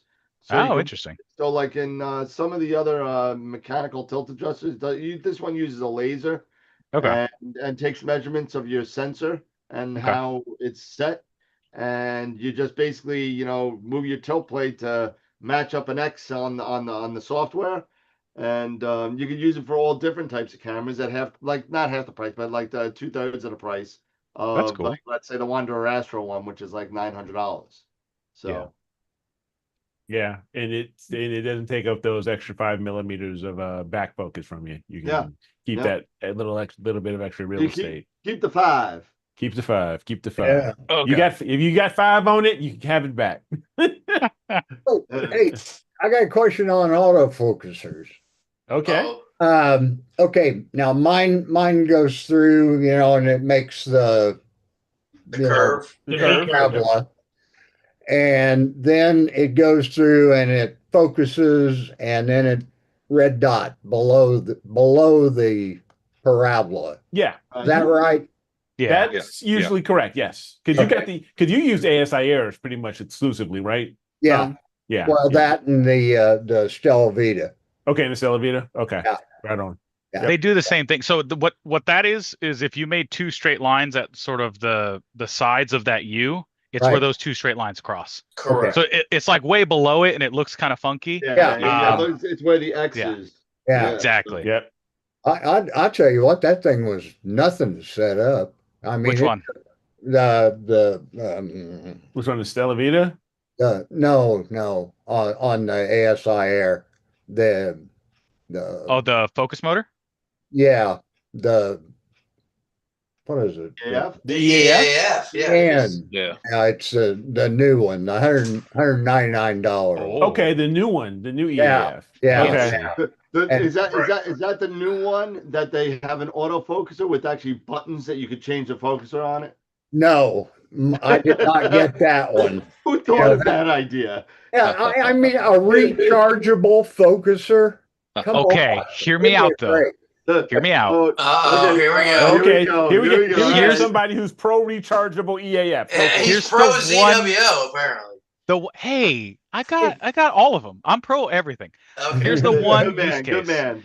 I have been out in the field, and you break everything down, and your stupid telescope does not fit back in its case because you have the focuser out. Are you going to plug everything back in to, manually? No, it's kind of nice. And I haven't bought one yet because I went the other way, right? So I'm like buying these Gemini focusers. But like the button's nice for when you're like, okay, I just need to get this put away. Oh, 'cause you and gotta can push the rack it button. in. Yeah, you got to rack it all yeah. the way in. Yeah, That's the that's- only use case I can see for Well, it. But I it's went kind of a ahead good and- one. I went ahead and got the okay, hand so- controller for it just so I could, Hand controller's nice. stuff it. Yeah. Yeah, But, that's a good I'll give you that. I'll give you Yeah, that. I give you credit for that one because yeah. But but, you know what? For $199, put a clutch on it. I know. I just Yeah, carry an Allen that's key. true. That's Just true. take an Allen Clutch key on with it. you. There you go. The Allen. I mean, that's why I bought that Astro Oasis one for the Carbon Star because it Yeah, has, the Astro you is can sweet. you can just swoop and unlock it and Yep, That that's is it. nice. work it away. Yeah. Yeah. That is No, nice. but then again, it is about $100 more than the ASI Air or something like that. So Or you just switch to WIFDs all the way. There you go. there you and go. then you never have to worry about it, right? There you go. Sweet. I don't even understand That's just what you guys, exactly what I got. This guy? Yeah. These are cute. I don't understand what you guys mean by focusing. I never focus. Yeah, Joe. Oh, you know what, Joe? No, he's not lying. Rub it in, Joe. Rub it in. Hold on. He's not lying. Hold Go on. off. I just muted Joe. I just muted him. The fan hammer. His stars will be Oh, like as man. big as quarters, and me and Bob will go, Joe, how long's been she focused? And he goes, 3 months, 4 months. Must be I'm nice. not lying to you. This is the truth. He is not lying when he says he don't focus. But that's my broadcasting setup. Okay, my imaging setups they all run through autofocus and all that kind of thing. Yeah. Mhm. But that's why I forget to focus, because I never have to focus anywhere else. So and all of a sudden these guys we're doing an imaging run, a broadcasting run. He goes, Joe, did you focus?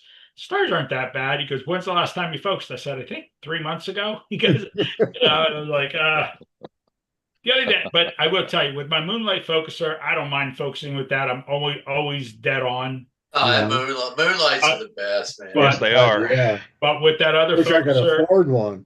but with that other focuser that Dan mentioned, Yeah. It just kills me. Yeah.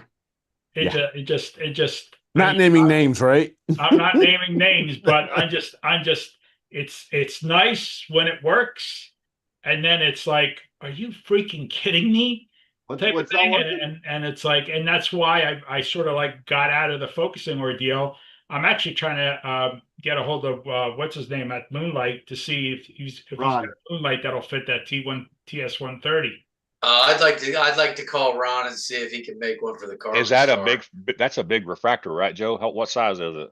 I think 3.5. I think it's 3.5. Yeah, I've got a 3.5 Moonlight laying right here in the drawer. Just send it to me. I will. You want it? There you go. See, all you'll have to buy is the adapter ring for it. So call Ron and see if he can get you an adapter ring for it. I'll give you the. Boom. There you go. I'll give you the Moonlight. Just laying in the drawer over here. Hey Dan, why can't you be like Ron? I need something. Just send it.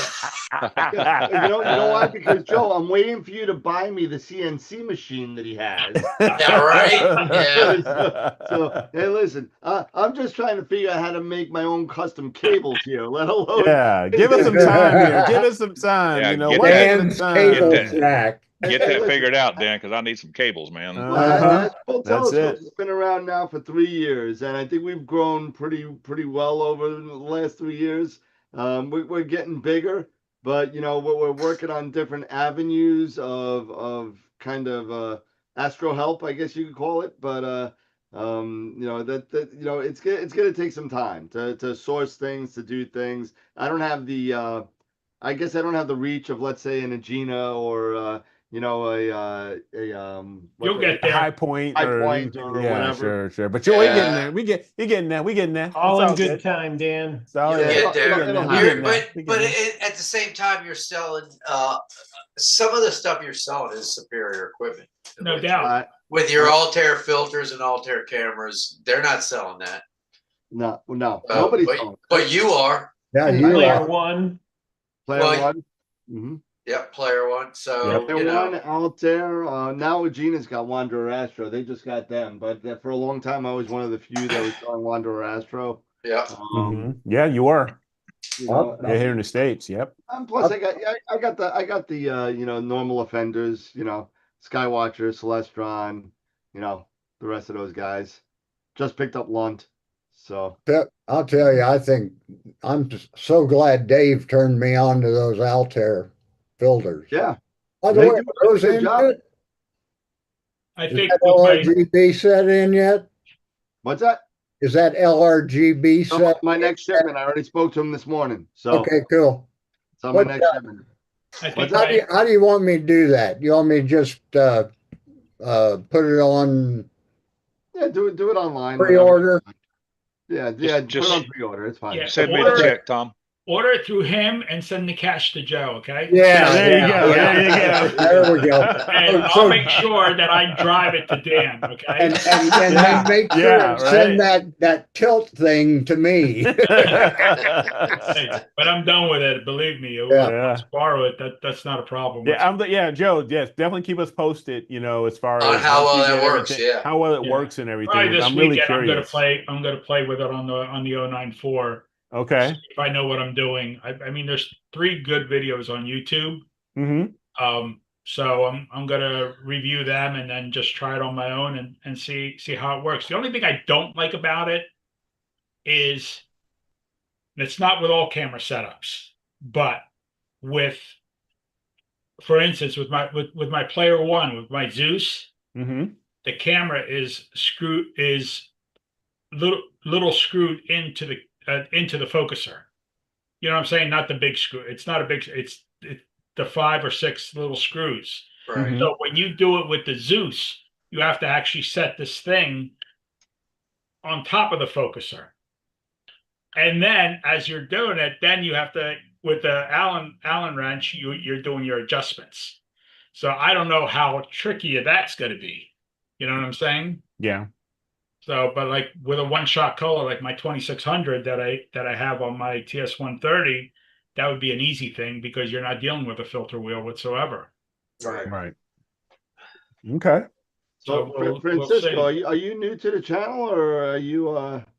I've You know, watched the live stream twice, and then I joined the Okay. Discord. Nice. Yeah, Well, so thank you. I am fairly new to the channel. Yeah. Okay. Cool. Well, Welcome aboard, Yeah, man. welcome Yeah. aboard. Yeah. So how I long have you a been plan. imaging? How long you been imaging? About 8 months. Okay. Oh wow. Okay. Yeah. All right. So- So all right. just this, What's like your- this year, like halfway through. Oh man, what year? What are we in now? Is it September already? 2020. Yeah, we're already we're in September Oh now. my god. Okay, so maybe it's He's closer real- to a year then. Sorry. Okay. He's Okay. really been imaging 25 years. Yeah. Yeah. I wish Okay. that'd be awesome. What's your primary imaging No, rig? no, it would have been awesome. The one that, hey, no, I love the old stuff. I've got No, a friggin' Starlight Express active optics unit there that I like to play with. I like the Starlight old stuff. Express is not the old stuff, man. You got to go It is Minolta to me. cameras. It's new to him. It's old to new to him. me. Come on. That's old school to him. Guiding with an eyepiece and a PlayStation controller. Oh yeah, that's I damn. know. Yeah, I remember that.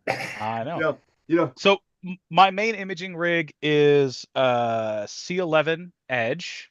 Okay. Right now it's got a 2600 Duo, and then 2-inch filters.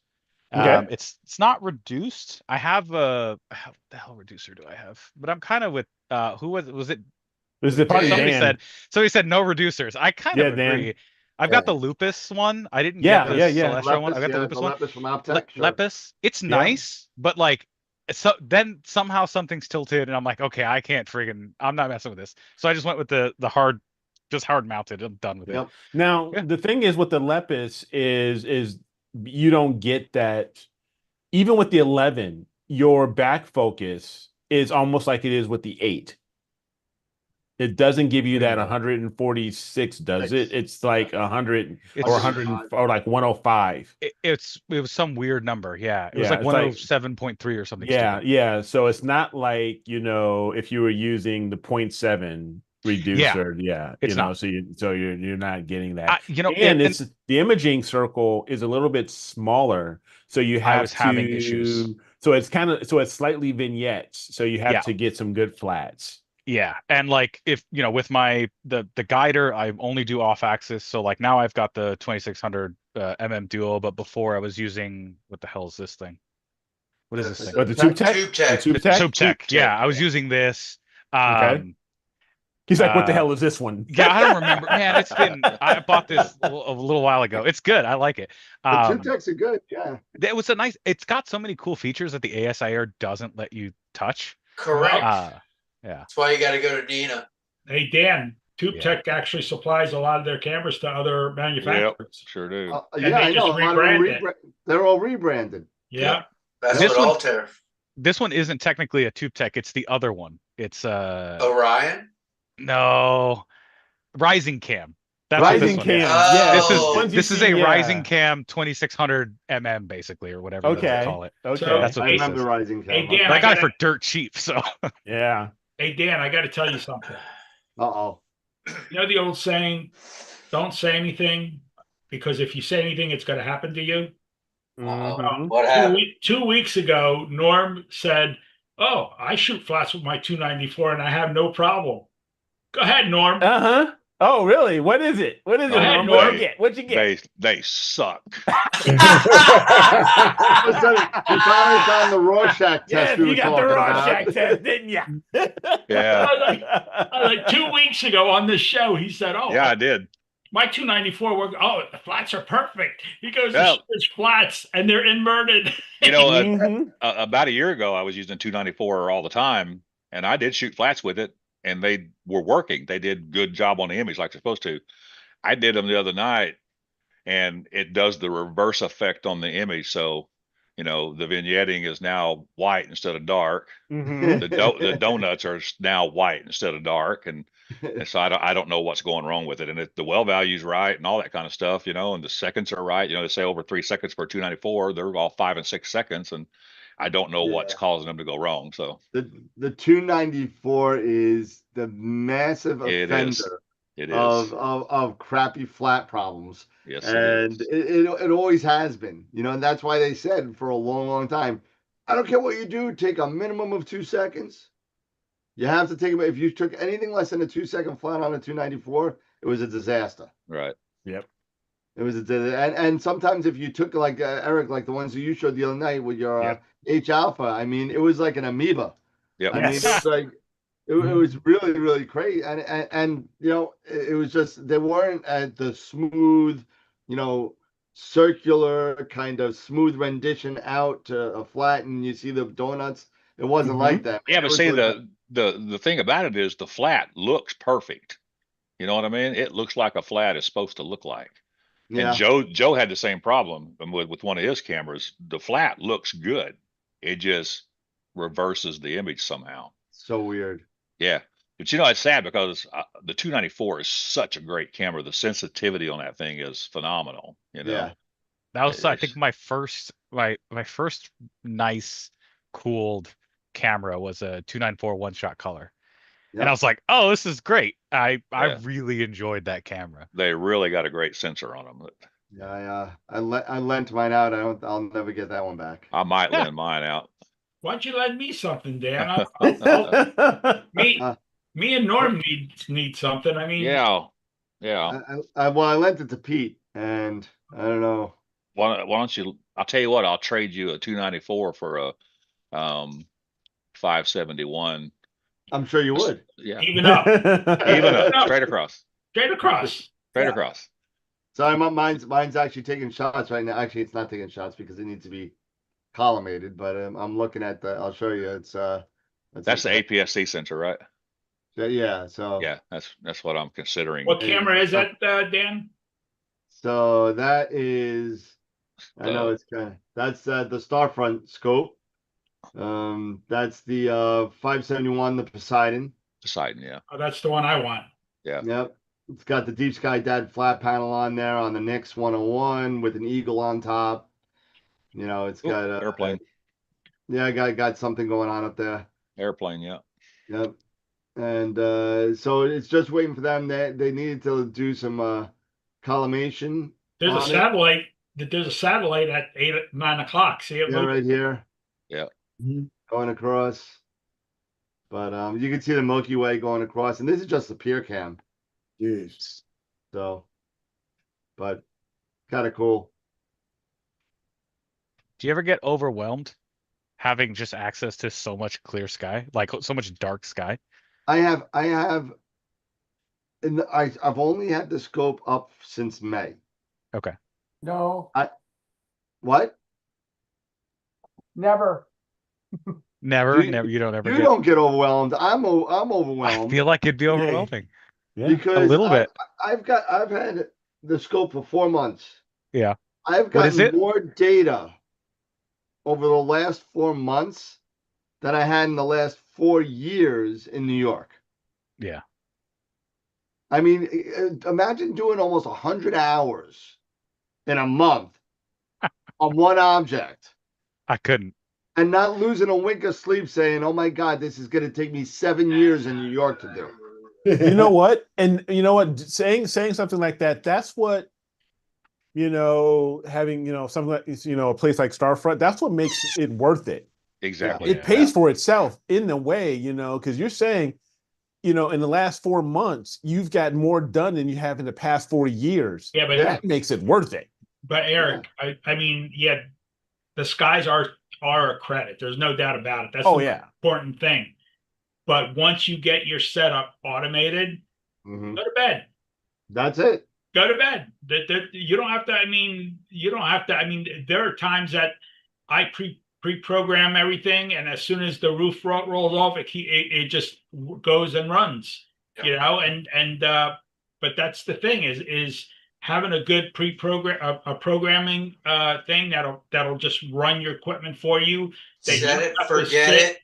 Yeah, set it, forget it, and hope you don't wake up where maybe you had a cable snag and something. I haven't gotten there yet. Mine's automated, but man, I haven't gotten there yet where I could go to bed. And you know what, Norm, it looks like it too.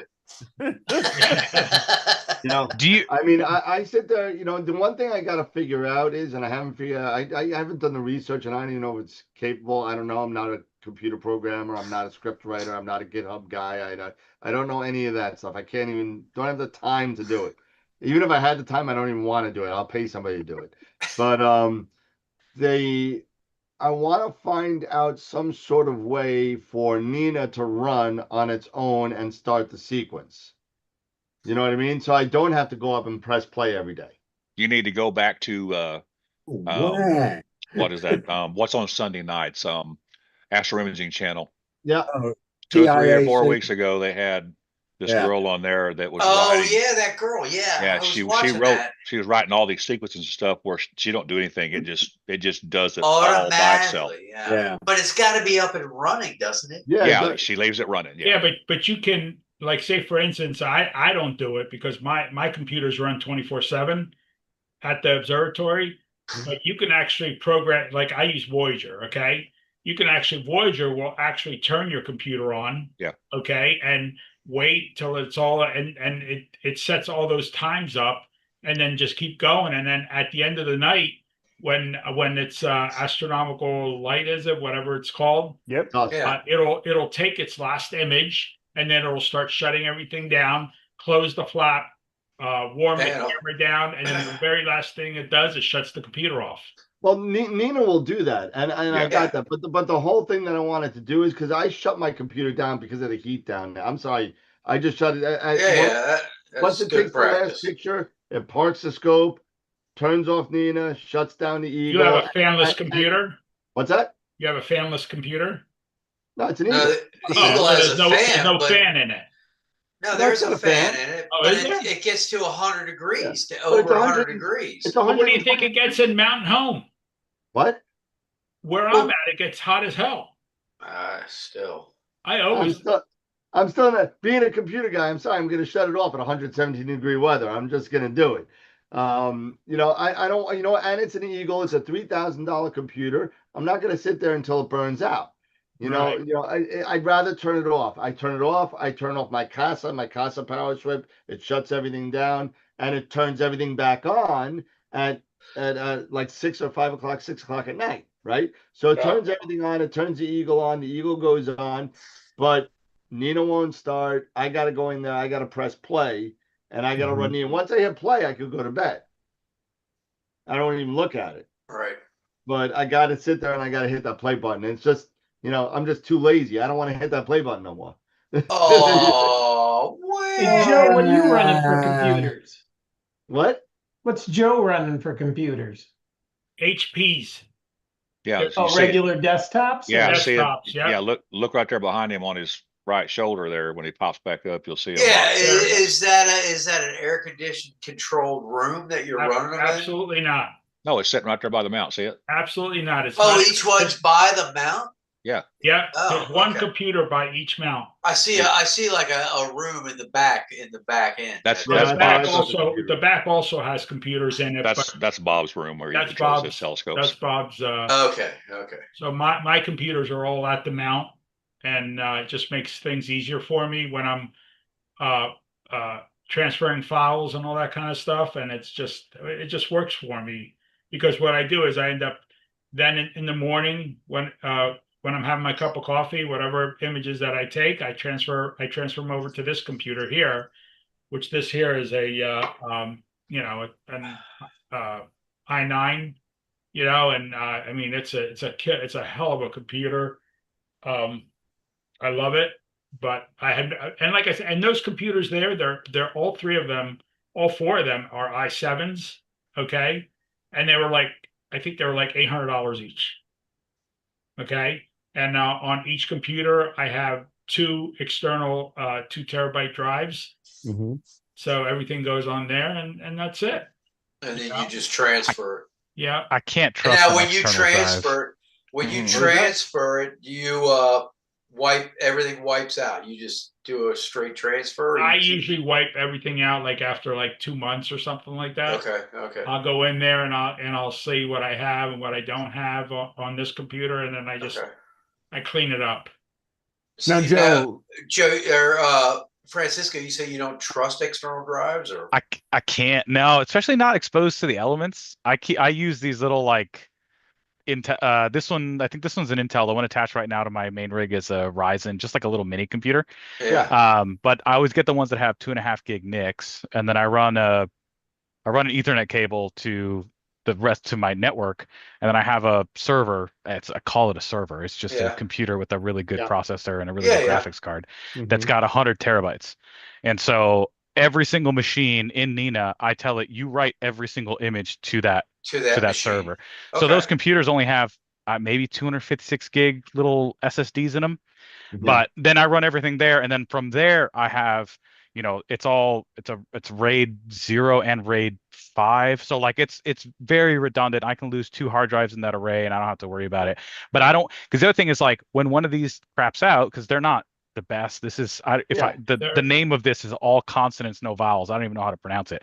But that's the mini computer though, right? This is the mini computer. Its only job is go ahead and grab that image from the camera and go ahead and shuttle it off to the server. And it's running Nina, right? I run all that stuff, but I can't trust external hard drives, because like USB cables will take a crap at the worst time possible. Like there's always going to be something that breaks. I don't know. So I use those little Samsung little T7, T5, 1-2 terabyte little SSDs that I just plug into each computer that I'm using. I'm running two rigs at the same time, and they just download everything onto that. And when I'm next day, or when I want, or when I have a chance, I just unplug those, put them in my processing computer, and run off those. And they're solid though. I mean, I've never had an issue with them. There's a new one I got. Crucial. Crucial. Oh, Crucial makes great stuff. Yeah. Too. I used to always buy all my RAM from them. Yeah. And but these little X10 Pros, it's 4 terabyte. That's pretty good. It's about the size of a credit card. What did you pay for that? B&H 230. That's a good deal. That's a good deal. Yeah, 230 for 4 terabyte. Yeah, no, that's not bad. Hey, Joe, let me ask you a question about Voyager. Do you have just the basic Voyager, or do you have like the advanced? Advanced. Okay. Voyager. That one's like that one's like the $299 or $300 version. Yeah. Yes. Gotcha. And it's 30. I think it's $35 or $45 a year to renew for support. For support. Just for support, though. You don't have to have. No, you don't have to. No. So, but otherwise, it's $300 for one forever, time, and you get it forever. And then I had the Viking, which the Vikings are used to are connected to my web power switch. Okay. To control the 110 current. Okay. And then my other Viking controls my what's it called, Norm? The 4005i rig runner. Rig runner, yeah. Rig runner that controls all my 12-volt stuff and turns everything on and off. Yeah. And Okay. it'll and actually Voyager, and I'm sure Nina's are just as easy, but actually like the drag strip that you can set up everything and you can actually have it turn everything on at it like with in sequence, Yep. stuff like that. And but yeah, it's nice. I mean, probably if I probably would have discovered Nina before Voyager, maybe I would have tried Nina out, but You just locked into Nina. You're locked into Voyager. You're so used to it now. Voyager, I know it inside works out. great. Yeah. That's a I great know it program. inside out and stuff like that. Yeah, I remember when we had the guy on from Voyager and he did his whole presentation. Yep. I mean, it looks amazing. And It is. But it's very, very similar to what Nina does. It is. It does. Yeah, but it's way more powerful. Voyager. Well, yeah, it did have some other intricacies within it that you're like, oh, wow. I will Nina's tell you not though doing that, but I will tell you that the interface on the user interface on Voyager is a hell of a lot more friendlier than that on Nina. You think? Yeah, Really? I do. Okay. Yeah, because I Nina, didn't get that feeling. people are bouncing all over the place. You just go to tabs in Voyager, Interesting. And yeah, I find it. I'm watching all you guys use Nina. That's better. And like I'm saying, I'm telling you that if I probably would have found Nina before Voyager, I'd probably be with Nina today. Yeah. But when I look at when I look at Dan's screen or your screen when you have Nina up, Yeah. the screen looks way too busy for me. It gets crazy. Yeah. There's too much going on. Voyager is user friendly. But you can make your screen what you want it to look like. No, I understand that. I mean, I understand that. It's just like I was saying to you. I was saying to Eric. I mean, I could set up the Sky X with my eyes closed, and I could set up Voyager with my eyes closed. I don't even. So I'm so used to it, and it's been so good to me that I'm not going to change. Right. No, Do they do I mean, go ahead. Sorry. I was just saying, do they do a free trial? This sounds interesting. Yes, they do. Yes, they do. Yeah. Yeah. Yeah, I will have to check that out. I think I don't know. I think I want to say it's 90 days, Norm. Yeah, I think it's Okay. 90 days is what 90 I days. did before I bought it. Yeah. And there's a lot of videos on his website to show you how to set everything up. Yeah. So before you even apply for the trial, look at the videos. So Yeah. that when you do Watch the guy's presentation and see and yeah, 90 days is a great trial period because it gives you plenty of time because they know In Southern California, that's like 3 clear nights. Yeah, well, in Northern Virginia, that might be 3 clear nights. Yeah. So yeah. I'm reading Eric, here right now. It's 45. It's a 45-day trial. Yeah. 45. 45. Okay, so that's still fair. It's still I mean, nice. That's enough for you to figure out if you like it or not. Yeah. And in our case, Eric, since it takes the Sky X on a Paramount, it talks to the Sky X. Nice. Okay. Okay. But we choose it to have it talk to Sky X. Otherwise, it's got its own it's got its Player own One firmwhere. I mean, you can actually directly have it connect to the camera. But because can you get away with using just not the advanced but the base version? Absolutely. That's what I use. What the advanced gives you is the probability to schedule everything. Yeah. So like say for instance, in mine, I have something like 90 objects in the one computer, in the one, and the other one I only have like 5 or 6 objects. So what it'll do is it'll pick whichever object is optimum that's starting up at 30 degrees, and then it'll follow that through. And if it for some reason it starts at 90 degrees and it all of a sudden it reaches 30 again, then it'll go to the next object that it can pick up and start shooting that. So that's what the advanced gives you. Okay. Where with Norm, the normal one, he can set up an imaging run on one image. Right. You know what I'm saying? So you're basically setting it up to shoot for a night. Yeah. For a night. Yes. Can you set up Norm, can you set up like multiple images like back to back, like in a sequence, or is it just one image flat out? One image flat out. One image flat out. And then you have to reprogram it to it's basically the basic sequencer in Nina, Yes. And then, but even the basic sequencer in Nina, you could add. Yeah, you can still do multiple targets. Like when you're done with that, move on to the next one. You know, but it sounds more like the target scheduler in Nina, where you're able to kind of sit there and use moon avoidance, use altitude. That's what Voyager has. Yeah. You could use altitude. You could say, okay, well, if the moon's out at all, you could say, well, don't shoot O3 when the moon's out. Don't shoot LRGB when the moon's out. Right. You know, just shoot HA and S2, or if you got, you know, Sloan filters. That's what Voyager does too. Yeah. Yep. So, like I said, the regular Voyager is not hard at all to deal with whatsoever. When you get into advance, then you're dealing with, you're going to an object. So what slot you got to put it in? Is the object and HA S2 O3, or is it LRGB? So you're setting that up. You're setting up the moon avoidance. You're setting up where you want it to start at 30 degrees. Then there's, I mean, and so each and every object that you go to, you're setting it up.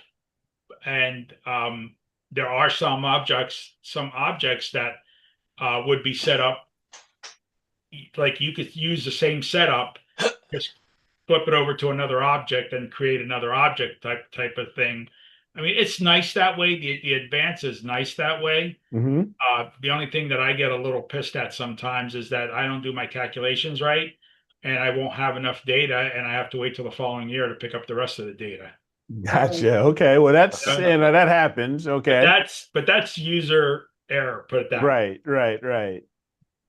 Okay. But the beauty is with a sequencer, though, I mean, you're just collecting data all over the sky continually, you know, and you're building that database up. Yeah. Yes. Yeah. Nice. Well, for 45 days to trial it out, to see how it goes and see how it works with, you know, the SkyX and everything, and hopefully have an opportunity to really get into it so you can see the ins and outs just for the basics. Not a bad deal for 45 days. I use an off-axis guider on all my setups. I'd be curious to see if Nina does eventually become communicable with SkyX. Oh, you may have to communicate with SkyX. Okay. Yeah. And like some people always say that, I can't get a guide star. I can't get a guide star. You know what? With Voyager, it has nothing to do with the program, but with my off-axis guiders, I have never, ever had an issue not finding a guide star. No, I never have. Never. And then there are sometimes I see people, they can't find the guide star, and I'm like, what? I'm like, the sky's full of stars. How can you not have a guide star? Right. I have that problem. But do you really? Well, only because it's the stupid 2600 Duo. And the filter set I bought came with 3 nanometer SH and O's. And I was like, okay, this is just useless now. But you have the mono? Yeah, the mono. Oh no, I have the 2600 color. So I have that one as well. I like the Duo. I don't use the filter wheel, but I be honest with you, I love the guide chip in that Duo. I mean, it finds stars easily. Yes, with the Duo, I haven't had, or with the color, I haven't had any problems. I can throw I've got my whole collection of the SV Boney filters. I'm cheap, whatever. So that was the big controversy with the Duo. Yeah, right. Is the BAM pass the tight BAM pass the 3 nanometers? Will it be able to pick up a guide star? Well, they were saying that 5 and above. You would. I've never tried it. I don't have one, but 5 and above. But when you live in light blue skies, like I've definitely, and obviously Francisco is, and you know we're using 3 nanometer bandpass. There's no. I'm also chalking it up. I'm chalking it up to it's on an 11-inch SCT. No. So if I put it on my FLT 110, my little William Optics, you know, you have more star field to choose. I bet it might find something. Yeah. So I'm chalking it up a little bit to that. I might just bolt an off-axis guider to the front of the filter wheel, which sounds like a crazy thing to do, but like I don't know how much is it. That's a crazy thing to do. Filters. Yeah, but how much are those filters? Like $700, $800? Yeah, but you know what? That's not gonna solve your problem where the filter wheel is in the front or in the back. You're still gonna have to go through filters. No, the OAG is no. As long as the OAG is in front of the filter. Yeah, if I put the wheel, OAG in front of the filter, it'll be fine. Yeah. Okay. Yeah, he'll pick up stars, no problem. It's running It'll be naked. unfiltered. Oh, Yeah. so if he puts the OAG in front of the filter, he's not where OAG usually goes. He's going to use a different camera to guide with. Yeah, But that's what I was going to get to. You should just get a Poseidon and jump. Come to the dark side. Get away with the ZWO. Yeah, get away from that ZWO stuff. I'm already in the dark side. I got Poseidon. You said you like that your tube tech stuff, so get an Altair. Rising cam, yeah. I like whatever I can get used on the Cloudy Nights classifieds. There you go. There you go. There you go. Hey, By the way, I hear you. asking, I think Jose no, Timothy's asking what's William shooting with? William shooting. I'm sorry, I'm talking about me? Oh, yeah. What are you shooting with? It's good image. Oh, okay. So the one you just saw, that is a 6200 full frame CC Pro at full frame. That's the ZWO camera.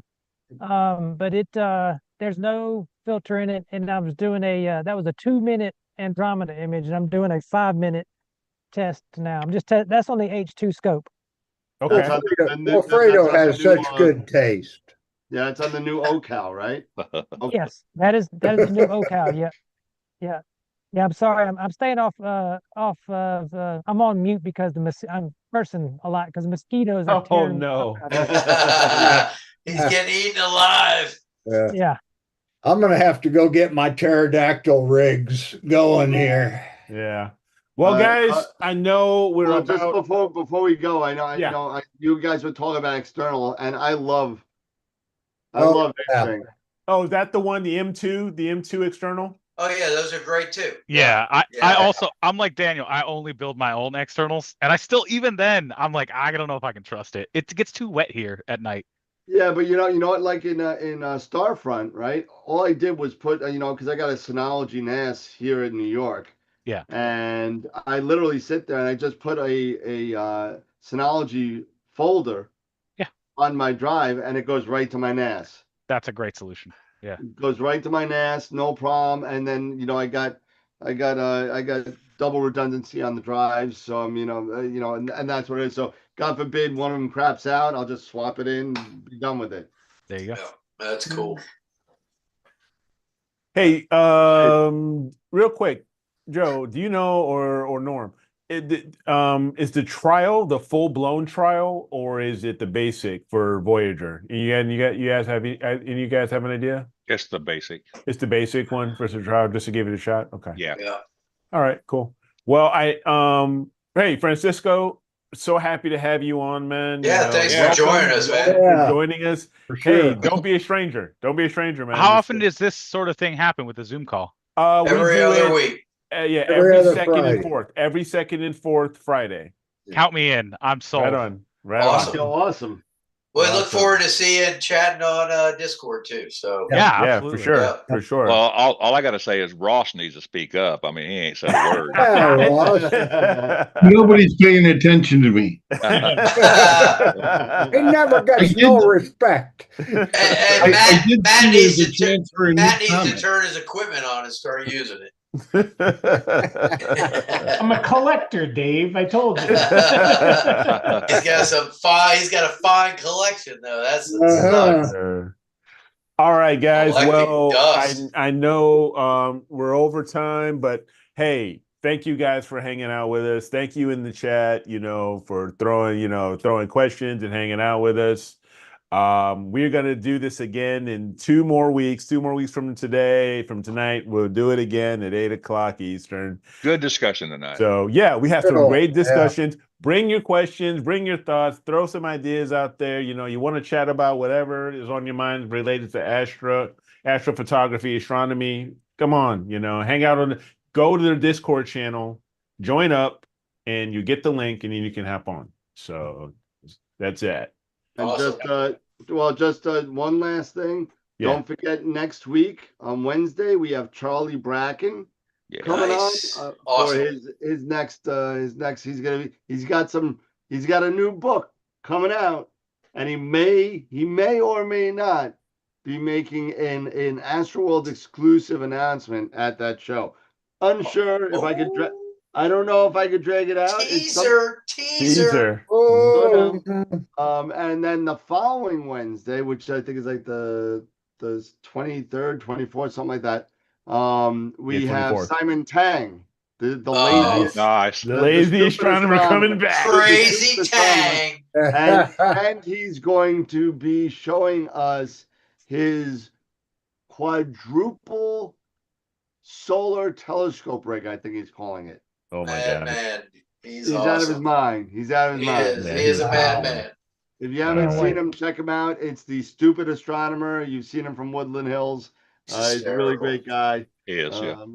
He was on Astropalooza last year. And he's a really good friend of the show. Charlie's been on many times. Mm-hmm. And it's going to be cool. So then we just had Steve Malia from Starfield Optics last week. Yeah, great show. that was a great show. Yep, really good show. Showed off his new peers. His new peers. Yep. His observatory peers. I don't think you've had a bad guest yet. What? Right. No, I don't think we have either. Yeah. I think we've had one, but I'm not going to say who it is. Oh, I know who it is. We're not going to go there. We're not going to go there. But we had Nico on a couple of weeks ago. So I got to start building up. Sarah Mass was on a few weeks ago. Sarah Matthews was on. And I got to start building up Astropalooza. It's now 3 months away. Astropalooza 4. Yeah. So Unbelievable. Yeah. Well, guys, thank you all for coming on, hanging out with us. It's been a blast. You know what, Joe, I got to give you, and Norm, you got to give you guys credit. You guys thought of this idea. You guys said, hey, let's do this. Let's do this. So, great idea, you guys. Really. Norm said it like a year ago. And Norm said it. I know Norm said it like a while ago. For a year. Yeah. So kudos to you, because this has been a hit. But it's again, great. It's been great. So thanks everybody for coming on again. Have a great weekend, everybody. Yeah, guys, have a good night. Have a good weekend. You all do the same. Yeah, good night, absolutely. everybody. Take care. Take Keep imaging, educating, clear skies, and we will see you guys on Wednesday. So sounds good. Later, everybody. Bye. Take care. Now, how do you turn this off? Just leave. And just bottom right. Leave. I'm doing it right now. Just leave down at the bottom. Yeah, just down at the bottom. Fredo, you're cracking me up, dude.